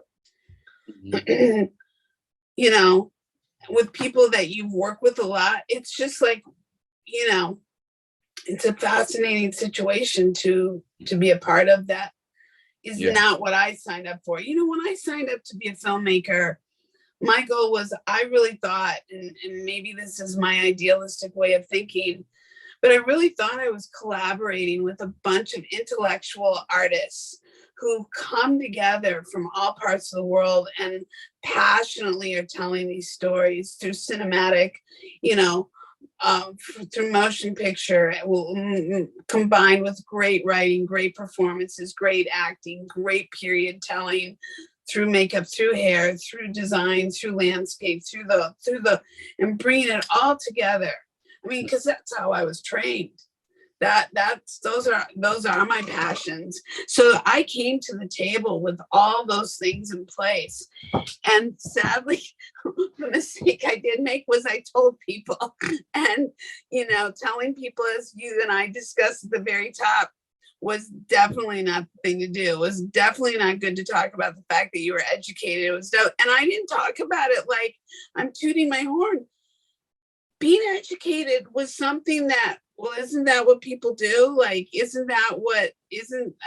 is that wrong? Why is that bad? Why having all these things why is that bad? Like, that is not the world I came from. So I felt like I've never felt like an insider, probably anywhere, but I also have been very much a leader where people want to be around me.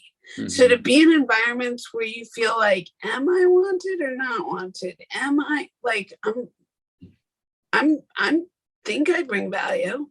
I know I bring value. This isn't a question, but like being bullied on a playground. When you're now a lonely place, though, that can be a very lonely place, because when you're that person, you're also, you become, well, a leader. A leader can stand alone, right? And also, I mean, there's some truths we have a very hard time accepting. The people you work with are not your friends. Correct. That's a very hard truth. That's a very hard truth that a lot of us, when you say it, a lot of people's feelings are hurt. But let's think about it. You believe it for a long, long time. And that's another Kenny Diaz. God, I really admire him, because I want to say he's my friend, but of course he said we can't be. I mean, I really admire him, and we stay in touch once or twice a year. He's a remarkable makeup artist. Kenny Diaz. He really is. He really is. And I've known Kenny over 20 years, but he said that, and he's right. And he's absolutely right. So yes, I'd say that the people you work with are not your friends. And as much as we try, you have to, and the boss, and my father did say that. And there were a couple of times in my life I did kind of think, yeah, but you're wrong. We're different. We're special. No, we're not. We're not special. My dad always said that people who, when I used to be on lots of committees, and I guess I'm not really anymore, because I'm retired I was retired, not me. The Academy of Motion Picture Arts and Sciences decided in their new hashtag moment to anybody who had served, elected, the executive committee would be retired after 12 consecutive years after volunteering. So that eliminated me and a whole bunch of us, Michelle Burke, Valley O'Reilly, Martin Samuel. We were all Academy people, but I'm still working, department heading films. So we were all retired arbitrarily by the Academy because we'd served a maximum. You see what I mean? Yeah. So arbitrarily, while I'm in my 50s, have been retired because they're trying to get rid of people who are active. So, I mean, I understand why they did it, but the thing is, they're hitting themselves the wrong way. Yeah. But they can worry about that. So I can no longer be on an executive committee, meaning who chooses. I can vote and I'll be a member for life. I'll always vote, but I cannot pick who the recipients or who's on the ticket for the Oscar, which my background would make me a pretty good person to be on there. Yeah, of course. Anyway, there's that. Then there's having served on different committees, blah, blah, blah. But my father always said, people who do that, like the unions and things, they're not always the best people at what they do. No. And so, you know where I'm going with this. So maybe I would love to one day run as a governor. Howard Berger and Billy Corso, and somebody else mentioned it to me. He said, Don, why don't you run as a governor? You're allowed to now. And maybe I would as an Academy governor. And I don't know the TV Academy. I don't know I don't know Vito at all. I know his name. I knew the last makeup governor, Amanda, I think her name was. But I like being busy. I like representing our people, but I think it's very difficult to do what we do, representing our people, to get consensus. And if you are a leader who takes a stand that's unpopular, or you put your hand up and say, I disagree, like the Guild Awards, I would like 706 to publish who the Guild committee are for the Guild Awards. I'd like to know who that committee are. And I think they should rotate and invite different people on that committee. Agreed. And maybe while we're on the topic, and I'm a big supporter of it, And I really pushed, a lot when we didn't have it for 10 years. I thought we made a big mistake, that we were the only guild in Hollywood that didn't have guild awards, right? Art directors, costume designers. Right. What does that say about us? But here's the other thing. How come the art directors and the cinematographers and everybody else have these major big award shows with major celebrities and we don't? And we're makeup and hair. What does that say about us? And then we know what that says about us. The second thing is, okay, lots of credit to everyone who got that back and whoever was responsible. I know Sue had a lot to do with it. So credit given where due. They brought it back after a 10-year absence. Remember that? Yeah. Have the awards. So apart from the Oscars and the Emmys and the Saturn Awards, there was no awards for makeup and hair in our business. But then we bring it back, and then it seems like every year, almost every winner is often a film made outside of our local, which is fair. That's allowed. We have to open it to the world to have sponsors. But it is very difficult as a 706 member who hires 706 people to also see that we also don't win quite often. Right. It happened on Blade Runner. It happened to me on Dune. Look, maybe I'm sour grapes and poor sport, but I thought, well, why not give it to 706? We're voting on it. We vote. It's fascinating. Speaking of voting, I mean, I think the problem is that people don't vote. And I think that the problem is when they vote, they do a popularity thing versus the people who necessarily deserve. And I say that because I've observed this over many, many years. And whether you're talking about a ballot for committees on executive boards within the political aspects of unions, or you're voting for regarding who's on a ticket for an Emmy or an Oscar nomination, I've seen it. And I've seen, relationships, whatever that means in our industry, destroyed because of those things. And, it personally made me go, yeah, I want nothing to do with this. And I was, since I was a little kid, I've been winning national awards for my art since I was a little kid, and anything I did, and it's not to toot a horn, it's to say I've always been engaged with wanting to be the best of the best and doing the best I can, and being associated with that, and therefore this would be no different in this environment. And though I have been in many ways, it's also by those experiences made me go, no, I've seen that, don't need to see that anymore. And that's not who I am. But I also know, choose your battles, or choose where you want your energy. And if I don't like it, why do I keep wanting to dip my toe back in that? And that's not putting out a negative. That's not to say if next year one isn't associated with, everything from, I will never forget. I did, with another peer of ours, a commercial doing a Napoleon and a Shakespeare. And I literally was hired the night before on this piece. And when I had the campaign, when I had the company, the ad agency, and the client come up to me and say, "You've literally saved us, on the 11th hour." And you're pulling out all your hair, and you're pulling out, and we both know from a makeup perspective all these rules, right? So commercials this is how they hire. And not all makeup artists can do, because they don't have the tools, they don't have the creative, they don't have the license, they don't have whatever it is. Yeah. But that's what I do. And that's what I did. And even my peer, who is highly regarded and has been with big talent throughout their career, turned and was like, holy shit. When he turned, when he saw the work, and that was really heartwarming.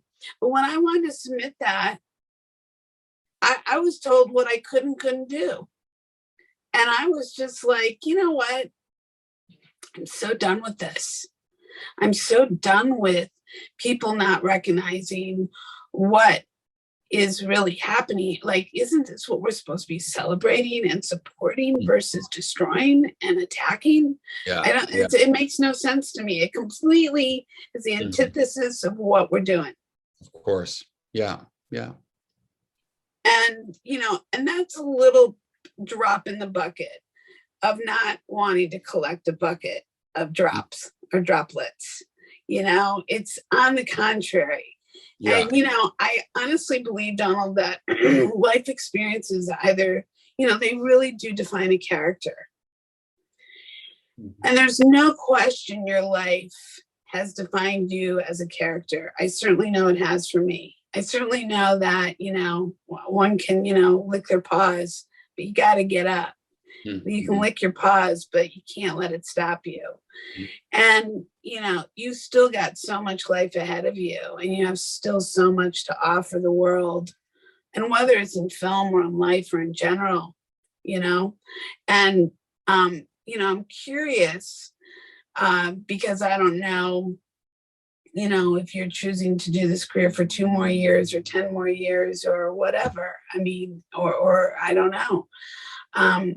Where do you see yourself going forward, from here? What do you want? How do you want to paint that picture?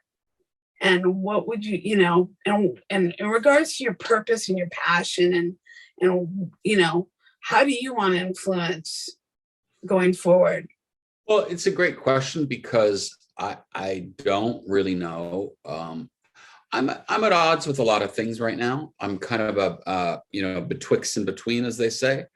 I'm a man with very, I have a lot happening. I love working with young people. I know that. I like working with new filmmakers. I really enjoy it.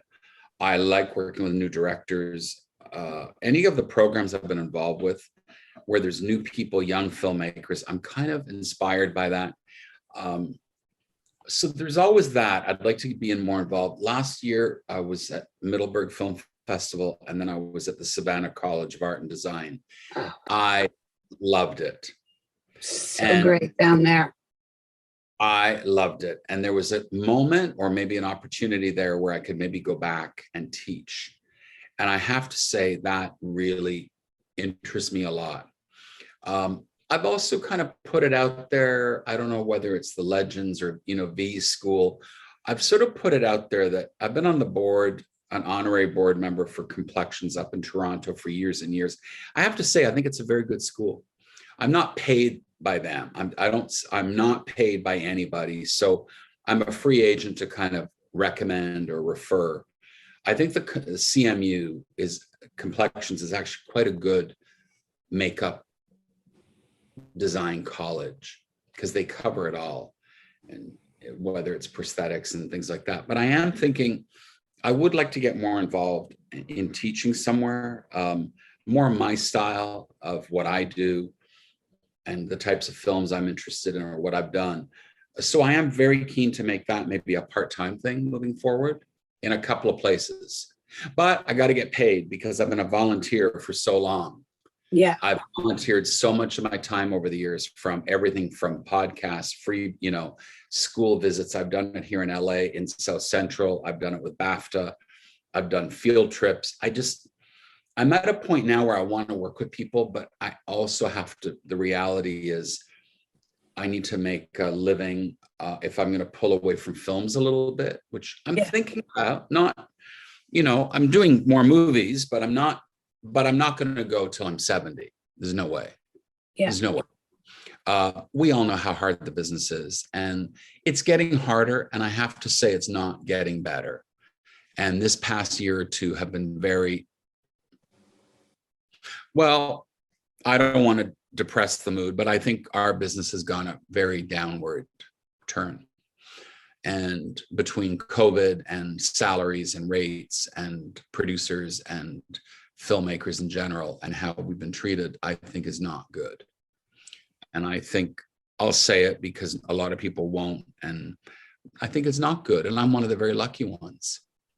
So I can't imagine, just the way it is now, the way people are being expected to work and treated, and low kit rentals and people expecting to carry all that stuff, and the way actors have been behaving. I don't like it. I don't think it's good. And I think we have to reset all this synthetic indignation on all these award shows. Be nice to people. Start where we work. Look within your own. Yeah. So I have a lot of things I want to talk about at another time about all of the business, but it's wrong. And so I think we have to reset in general. I think COVID was actually great for resetting, but my fear about COVID was it reset always in favor of other people benefiting and not so much for us. And I knew that. I tried to say it to everyone, like one of those crazy men that stand outside strip malls, talking like just on a soapbox, but we are paying for COVID. It's crystal clear. We are paying for it. So, runaway production, the stuff that shoots in countries I go to, of course it goes there because you have excellent people who get paid less and don't have pensions. And that's why, and they're great people. So I can't discredit them. And then we have to look into ourselves and why the more films are made outside, fewer people will use people here in LA because we don't have the credits anymore. It's a news flash. It's an eye opener, but we have to understand. So yeah, I'm looking to do some more films, but maybe teaching more. I'd like to work. I'd love to go to Savannah. I'd love to go. There's a couple of programs I've been watching from afar, a couple in the UK. I'd love to get, I don't know, because I feel a bit unfulfilled that I didn't get my degree.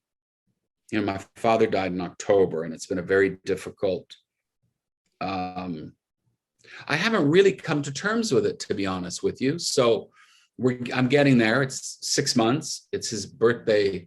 On the 25th. I feel like next year I'll really come to terms with it and deal with the ashes. And, I have them. It's just been a really cathartic, reflective time for me. And that he died while I was, working on finishing up a job.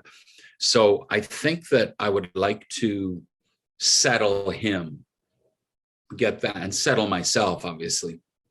But I also feel like there's something about losing one's father as a man. I mean, there's something that happens where you also have to speak your truth because there's nobody there for you anymore to really protect your interests or your name.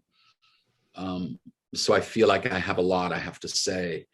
And I know if I say it, I'll get canceled. So, I mean, I joke about it, but it's truthful. And I have a lot to say about the union and about the academy and about the way I was treated, and good things and bad. And that there were great things that happened to me in this business. Great, amazing, phenomenal. I'm so privileged and lucky and fortunate.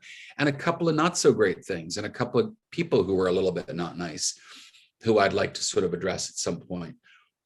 But yeah, I want to keep working as long as I can. I feel good. Yeah, I think we all should. We should keep going.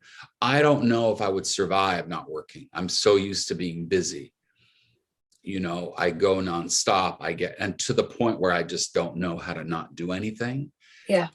That is, I think, a mental illness unto itself. I've decided that. Well, is it a mental illness or because you haven't had enough time to develop other interests, or that, and if there were other interests, what would they be? Well, I don't know. When people ask me, do you have a hobby? I think, what the hell is a hobby? I've never had time for that. I mean, and I don't say mental illness lightly or to make fun of it, but you know what I mean? There's something about life-work balance I never had. I never did. If you're in it, you're in it. It's changing now, with the new group of people. When I started, especially in films, especially when you're on the road. Oh, yeah. You gave everything. You gave your health, your life, your family, everything. Yeah. Yeah, I think I'm not good with it. I always have notes all over the place. I'm reading 3 books at once. I'm doing a lot of things. Anyway, but they're good problems. I always call them high-class problems. There's always something on my mind that I'm working on. There's a project in my head at all times that I think if I stopped working, I'd probably wither away. At at the same time, when I am on a film, there's a lot about working on films I'm very unhappy about. Mm-hmm. The way we are treated. I'm very unhappy about the food situation on films for us. Mm-hmm. Not because it's not sushi. I'm not precious at all. I'm unhappy about how we are being treated. I'm unhappy of how the lifestyle has, because it hurt my health very badly a few years ago. And so I worry about our people. I worry how people have accepted substandard. Mm-hmm. That worries me. You know what I'm talking about. I do. I'm fed up that people in offices of various places we have to call sometimes go, well, bring your food with you, or say something really stupid. And you go, yeah, okay, easy for you to say. You're in an office, you're warm, you've got air conditioning. Try on the mountainside of a mountain somewhere in Spain at 3:00 in the morning. Correct. You have a break for 8 hours. Correct. I think that part of my life, I think that's where the working in the industry is getting very difficult for me. Mm-hmm. It's hard.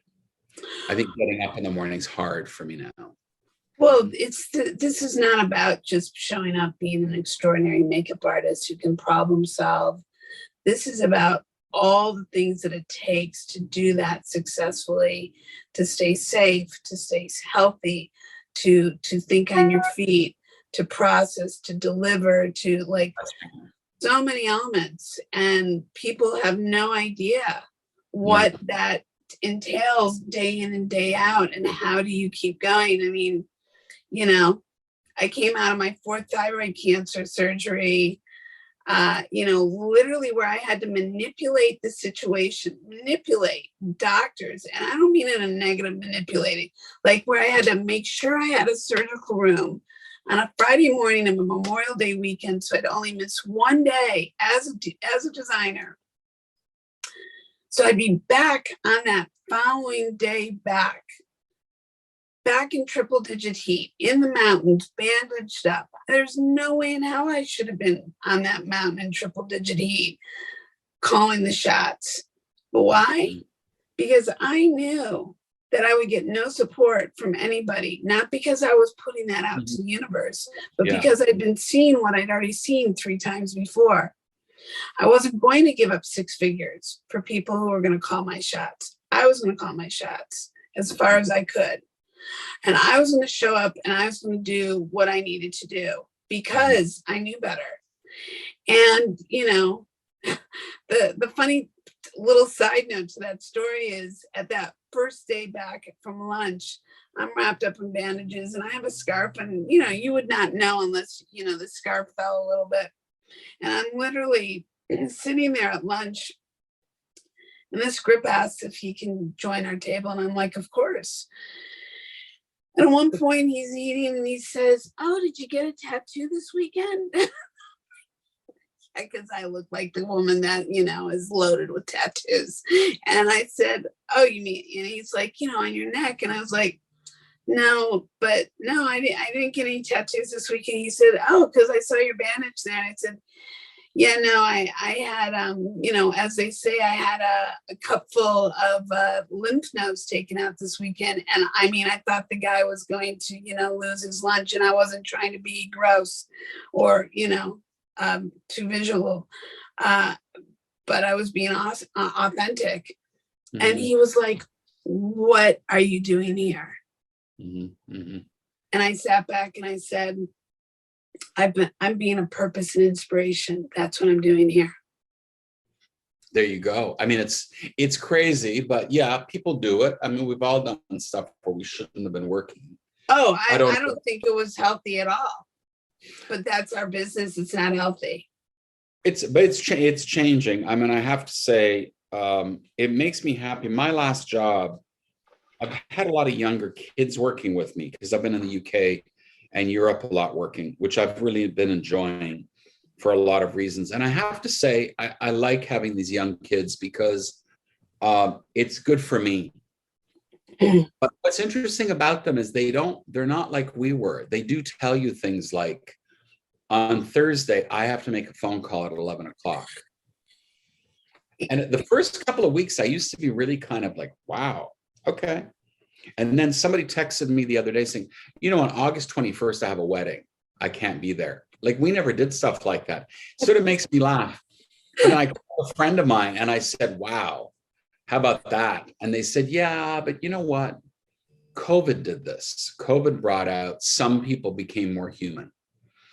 And I kind of like it. At the same time, I'm sort of slightly being evil and I give them a hard time and go, when I started, you couldn't leave early. You were lucky if you got to leave on the last shot of the night on a Friday, or if you'd asked your actor, can I maybe leave if we're on the Martini, just to give you a head start? You'd be shooting New Year's Eve, but I really think that's great. I think it's great. I let somebody make a phone call on a Thursday. I think it's to their shrink. I think it's great. I wish I could have been calling a shrink once a week. Well, yeah. I probably needed it. But I'm all for mental health. And your health is good and mental health is paramount. But yeah, it's very interesting. People will tell you, no, I can't do that. No, we never did that. No, we did not. No, we didn't. And maybe it was wrong. And things like COVID changed things. I can't come into work for a week. I really think we have to take stock here and say, do I need that? I'll say to people, by turning that job down, you may be turning down the next opportunity.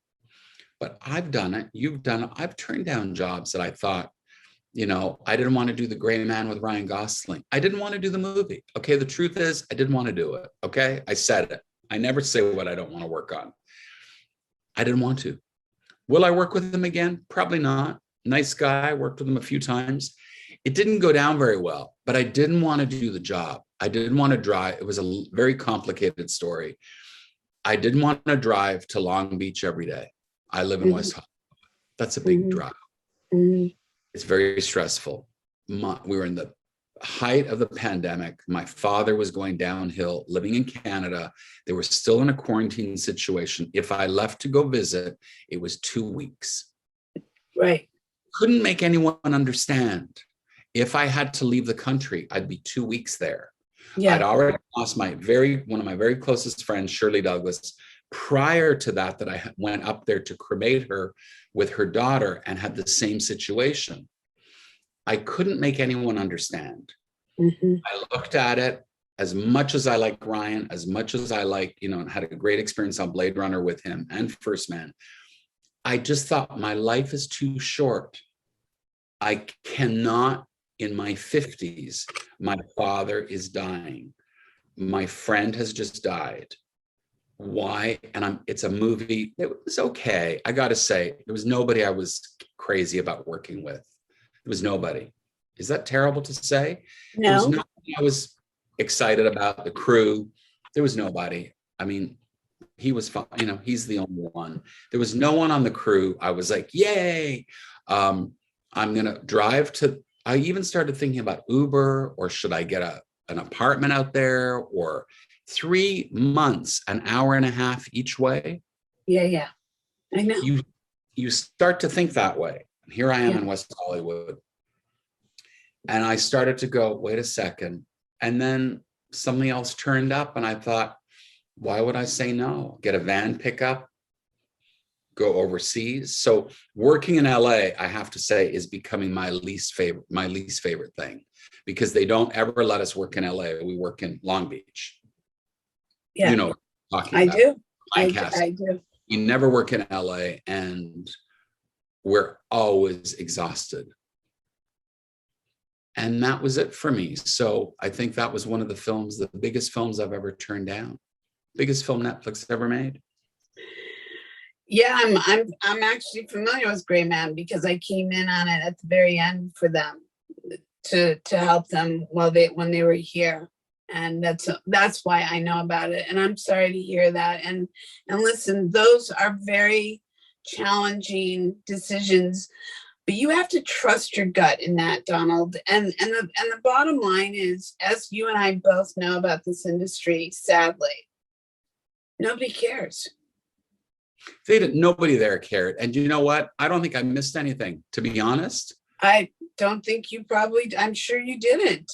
I don't think I missed because you have to know in your heart you did the right thing. You made the sound choices, and that's really all that matters, you know.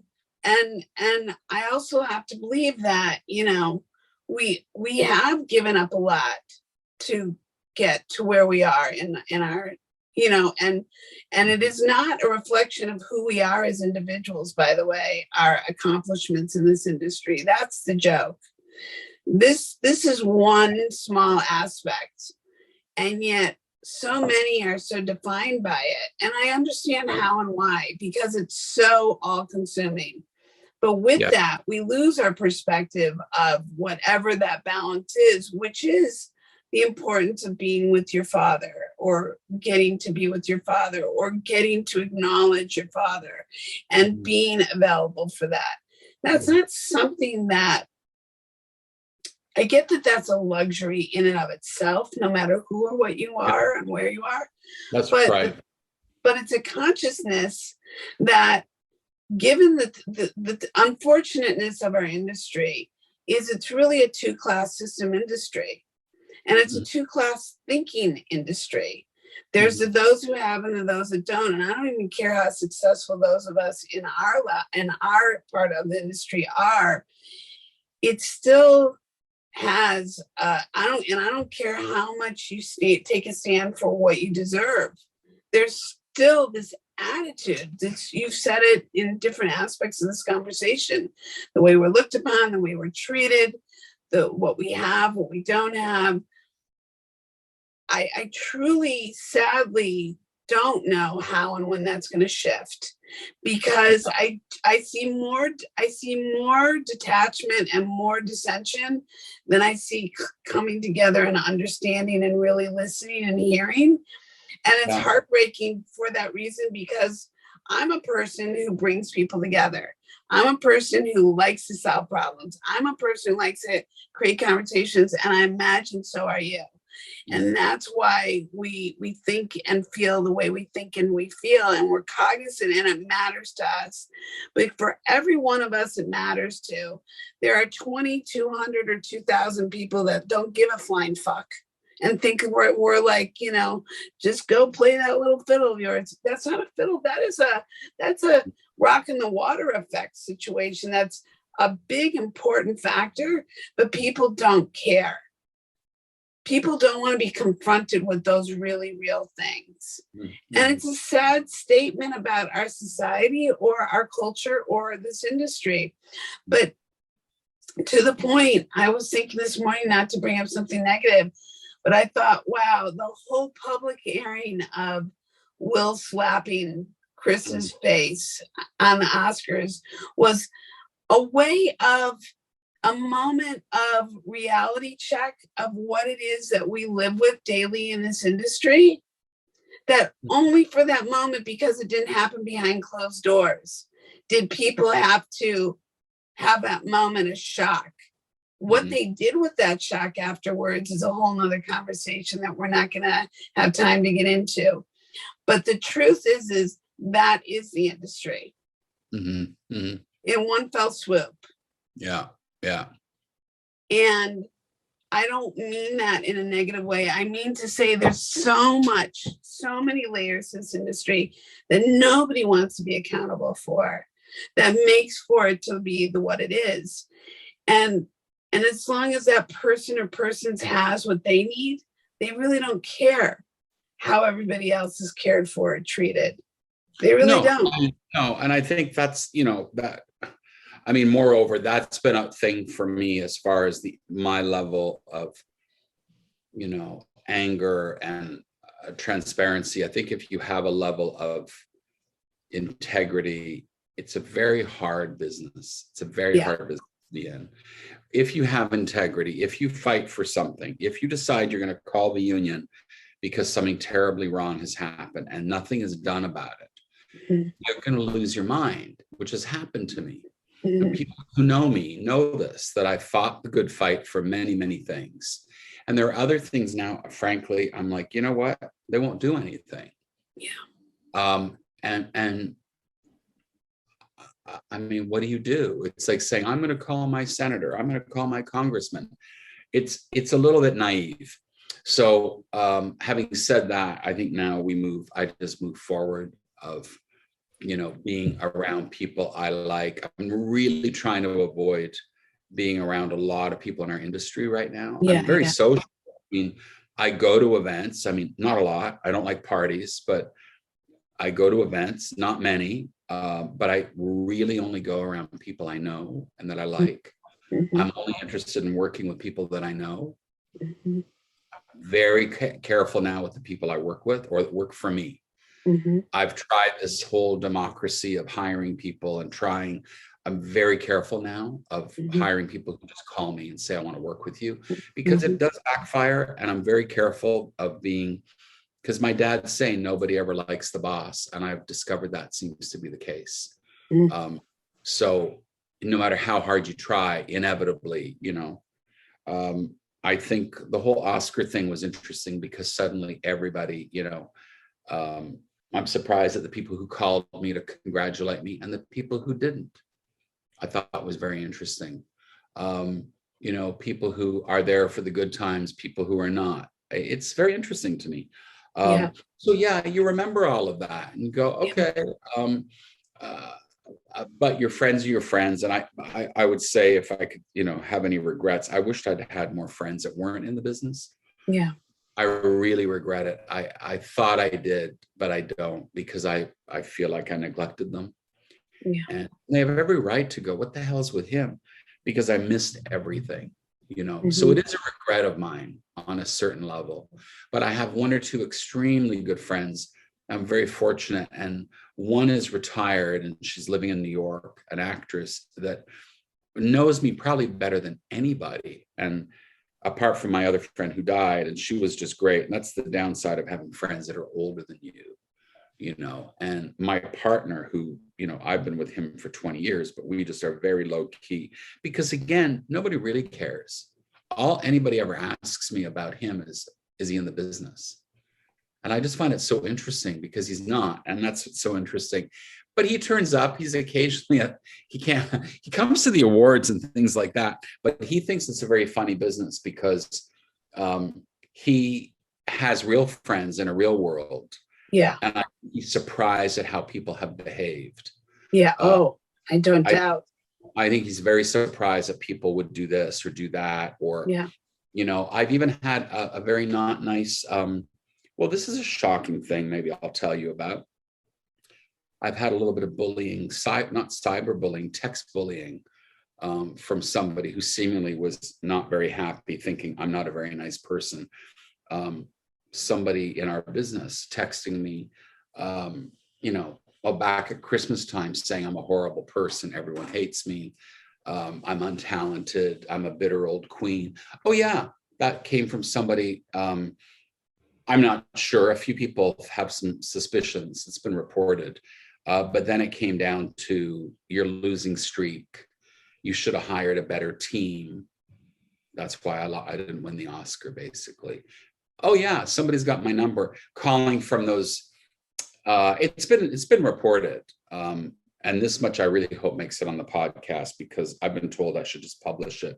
But it's from somebody who's very disgruntled and thinks I'm a very bad person, highly untalented, and that I am a pill popping bitter queen, and I should have hired a better team, and a number of other extremely not nice things. I should have died. And it's just unspeakable that somebody wrote this to me with multiple phone numbers. So yeah, and so that's the kind of goodwill you get, and it's very upsetting. But at the same time, like my friend in New York said, wow, I'm surprised it didn't happen sooner.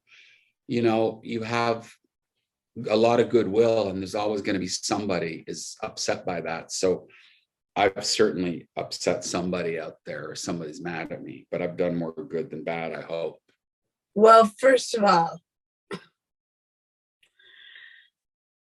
I am so beyond sorry to hear that you've had this experience that to me is criminal, actually, and as worth being reported to police. And that I'm not being an extremist. I'm saying that is not okay.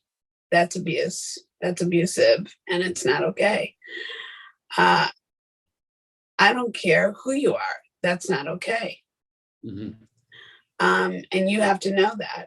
And I know you know that deep down inside, but I think it's bigger and beyond than a union reporting situation. But that's just me personally, just sharing. Yeah, of course. Yeah. Yeah. In addition to that, you know, I find it so fascinating that it's okay to do something anonymously and be, excuse me, ballless, versus be a man or a woman and stand your ground face to face if that's your case. Yeah. Yeah. And the interesting also thing is, you know, we're never always going to resonate with everybody. Not everybody is going to like you or me or whomever. Of course. But who consciously got into any business, of course, to have to deal with, you know, all the idiosyncrasies that one has to deal with in an industry, no matter to you know, you're not in corporate America or corporate, where at least you've got HRs that really have to do something versus HRs and studios that claim to do something, but in turn actually hurt the more innocent people than the people who are causing the issues. And that's not going to be a very popular thing to say when you've got studios, you know, and I'm not here to accuse, I'm just here to say that, you know, I've seen plenty of things, as you obviously know. And it is quite shocking how, again, this culture just, I call it the Arrested Developed culture. Interesting. Yeah. Yeah. Because nobody shows up whole and complete in this industry. They show up with all their dysfunctions, not work through and bring it to the table. And that's how they show up. And then from there, you go make a movie, or you go make a series, or you go make a series of commercials. And you run with these circuses of people who are dysfunctional, and they keep running on that dysfunctional fume. And that dysfunctional fume creates all this toxic shit and spill out. And now you get PTSD from some sick fuck that you've been, you know, riding shotgun with for, you know, 1 project, 2 project, 3 on location from 3 to 5 to 10 months. And you wonder why you've had negative impulses from this person over time. Because if you knew the history of who they are and who they show up being and who they might be behind closed doors, and realize how it's had a cause and effect on you. Yeah. Yeah. Yeah. And that's what we're dealing with. Of course. Yeah, it's very disturbing, but you know what? In the end, it's fine. You know, it's fine. It's comes with the territory. There's always going to be somebody. There will always be. I've been very lucky, very, very lucky in the big scheme of it to have made some great friends and some very wonderful. And I've helped a lot of careers.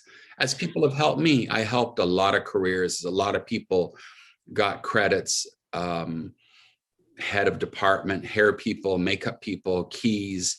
When I think of people in the last few years who are working now,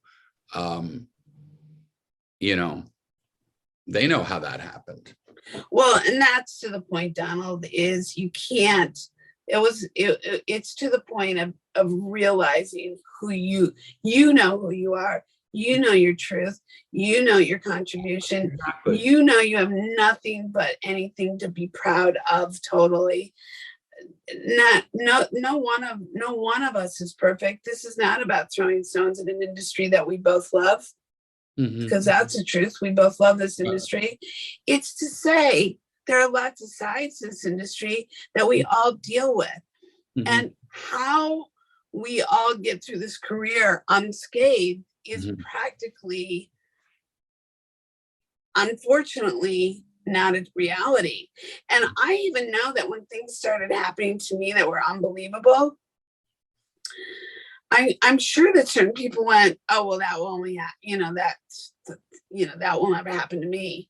Mhm. Man, I never saw this stuff coming, and I'm pretty aware of my surroundings. So if it can happen to me, who wasn't causing problems, and I'd be the first one to say, "Hi, my name is Felicia Linsky, and I'm accountable for taking this, step that causes Mhm. cause and effect." No, this is the point: is that we can all innocently get sideswiped by a backhanded like paw. Yeah, No yeah, pun intended, to use yeah, the correlation. yeah, yeah. And we've all had it happen, and it sucks, but it's true. And people want to put this industry up on a pedestal because of what they see and what's projected. And I've always said, if people really knew the truth about our industry, I'm not sure how much of an audience there would be. I mean, people will always love entertainment. They'll always want to be able to escape. Mhm. That's a given. But they're also finding other ways to do that has nothing to do. Sure. Yeah, And so there's to the point also. So why not be willing to make that's it a right. better place for Right. everybody? I I mean, don't you want that for your child that's going to grow up into an adult that might want to be a part of like this? I just think it's a much bigger picture. But without going off the rails on that, this is what I want to ask you so we can start to wrap this up. What matters to you at this point in life? What matters to you? Wow. What matters? Well, I think what matters in the end, it's really all that matters, isn't it? Is how we get there. What matters to me in the end is that, I still get to do good work and live a life that I've tried to live, to be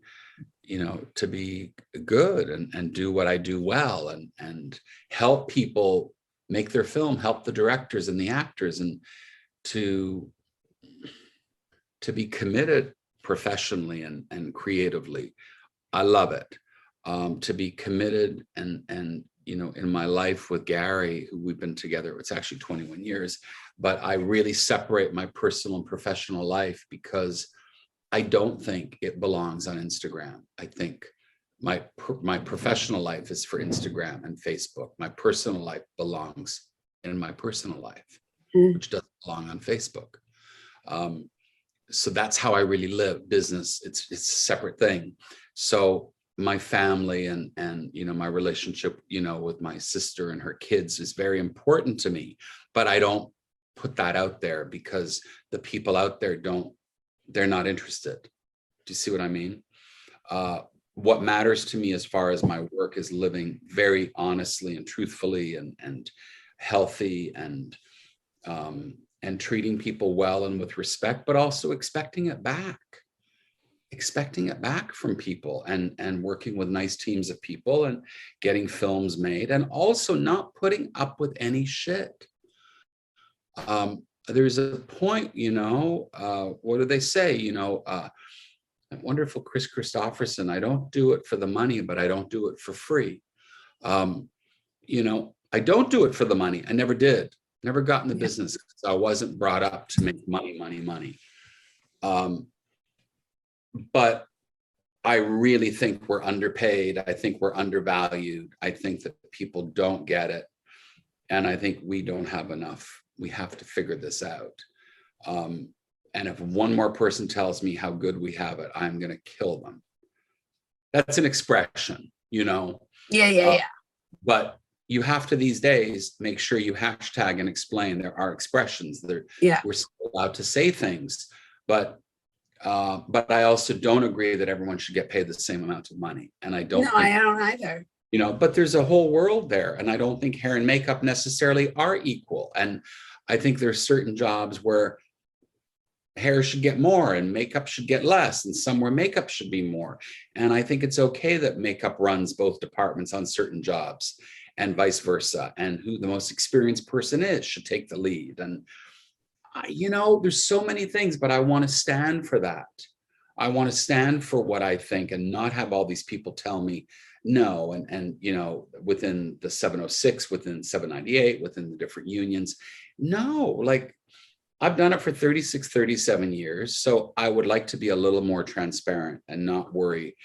The repercussions to me are a bit more meaningless now. And that I sort of that's the one thing I look forward to about finishing in the business, because I think that there's a lot of fear of people not saying a little bit more than they should. Yeah. And I think I had a very interesting conversation with a young kid who helps me out sometimes packing and shipping stuff. He brought it up to me once, saying how no one in this business, everybody loves everything. And I said, but I don't. And that's why I've always worked, because if an actor says, hey, Don, what do you think of the script? And I'll tell them, it's not so great. Now, you never critique costume or makeup or hair. It's too late. You don't do it on the day. You don't do it when they have it on. You don't do it when we're rolling. Right. But my honesty for things, and maybe I'm harsh and maybe I shouldn't, but it's worked for me my whole life, is people ask an opinion. You go to the doctor, you want he or she to say, I think you need to do this. Yeah. I feel the same way. So if an actor who I love says, Don, what do you think of that? Well, I want to feel that and be able to express that. And so this young kid said that to me, that no one ever says they don't like their job in this business. And I said, because they'll never say that, because they don't want to rock the boat. And that's the problem. Everybody loves everything. And I think that's what happened with the Will Smith thing. Everybody loves everything. Everybody believes everybody. And you kind of go, but it's all wrong. It's sort of, the only analogy really is sort of like Mia Farrow and Rosemary's Baby, where you kind of think everybody's they've all drank the Kool-Aid. Yeah. I think that's what I'm suffering from, where you've got, when they talk about a paradox of everybody's like, hashtag time's up, me too. And then half those people, who incidentally are also people who are representing different groups, whether it's ethnicity, color, religion, race, are then crossing picket lines at Chateau Marmont. That made me angry. Why was anybody crossing a picket line at Chateau Marmont when they asked them not to go there? Shame on them. Absolutely. Shame on them. We're union members. Yeah. Why don't we go on strike while I'm at it? I mean, we really are all a bunch of jerks. And I think there's something about everybody rah, rah, rah, and the hashtag false synthetic indignation, and then crossing picket lines at Chateau Marmont. It's not even to be believed anymore. No, that's not cool. It's sort of like driving your Prius, to the private jet. I'm very aware I'm fortunate and privileged in what we do. I'm also extremely careful how I'm perceived, that, I don't want to be on a soapbox either. But yeah, I think that was problematic for me, because there are other labor. It's like I don't do self-service checkout at CVS. I won't do it. But if people don't understand what that's doing to the labor movement, don't get upset when people say do their own hair and makeup. Correct. Don't be upset. Correct. We're labor union members. That's right. Why didn't we support Bernie Sanders when he had a real shot? Why didn't we do it? It's not even a question anymore. I'm not talking the last election, the one before. Yeah, sure. But there was a moment for people to stand by a labor leader. We didn't. So we kind of get what we deserve, fundamentally, that's how I feel as a human being. And everyone's due whatever they want to feel and do and think. So that's going forward. I just want to work, keep my health insurance, just keep going. But I'd like to kind of withdraw a little bit, because I'm not going to, we're not really having real conversations anymore that are truthful. And there's not a lot of honesty unless people can talk like this. So I really appreciate you having this with me and inviting me to do this. Well, for me and for you, thank you. Thank you, Donald, because I appreciate your willingness, because it takes a willingness to, one, accept my invitation, and two, to engage in a conversation that is authentic and that does pull back a curtain. And neither one of us knew how this conversation would go. If you saw the image of me right now, I'm surrounded by, paper and questions and all sorts of things that I've written out prior to all of this. But I still love an organic, authentic conversation. And that is exactly what we've had. And I know that I personally feel, at least, that we could probably do several of these. But first and foremost, I want to thank you for your time. I think that, you know, the only other thing that I would want to ask you is, you know, from a passion and a purposeful position, like going forward, you know, in addition to film and in addition to teaching, you know, your life with Gary, you know, spending it together, being able to spend more time together. You know, how do you know, where do you see yourself residing up in Canada? Do you see, like, do you have any ideas of, it's not about that. It's about just like your passion, your purpose going forward, in addition to this, like knowing the importance of family, knowing the importance of connection, knowing how much it matters to you to the core. Clearly connection matters to you to the core. People matter to you to the core, because you do have a great appreciation for those who've come before you and those that you've been able to lead. And even if you haven't received it in return all the time, I'm sorry, but you know, your living legacy, what would you want that to be? Well, I think a living legacy really is that we just, you know, I just did, I did it, you know, I did what I love to do. And I didn't have any help. I'm not connected. I knew no one. I knew nobody in the business. I don't resent people who do, but it's so much easier. Yeah. I didn't have any connection to this industry. Nobody's father or mother knew my mother or father. No, I knew a sound guy who lived next door from the National Film Board of Canada, made documentaries. I didn't know anybody. I had no connection to the industry. So when I meet people with lots of connections, I figure it's not the same. That's why I work with a lot of kids through BAFTA, for instance, who don't have connections. Because if you can go to the AFI or USC or Columbia, you don't need anybody's help. Right. That's the point. Right. But I did it. I made it. I made it on my own, by myself, with some help. You know, the kindness of strangers. Yes, I did. And I did the same for others. And I helped a lot of people. And I'm happy I did that. And people helped me. And I wish more people would do it and help each other. And they really ought. You feel better. You really feel a lot better for doing it. And I'd like to work a bit more on some theater again. So when I go back to New York or London, I always think, I know it doesn't pay very much. People talk about that, but I would like to go back and work on some theater.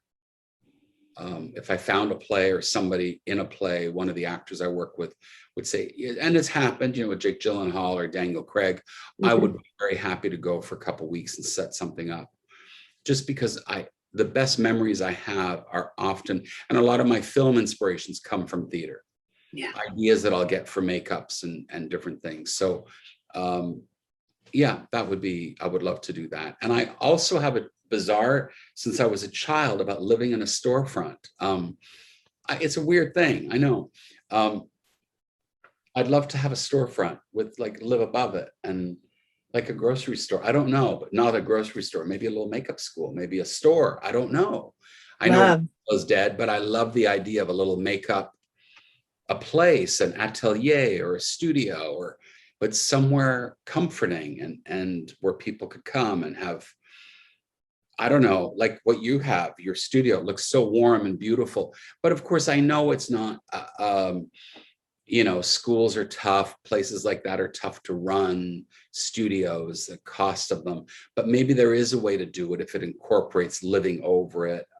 Right. Whenever I'm in a city, if it's in London or Toronto or even here in LA, right over here on Holloway, I see these great places going, that's the storefront. I would love that. Those are childhood fantasies for me that I quite like. And it brings me back to being a kid, imagining I lived there, you know. Well, the way your face lit up right now, like, gave such a joy to your whole body and your energy, like literally, like light just shot up right through you right now.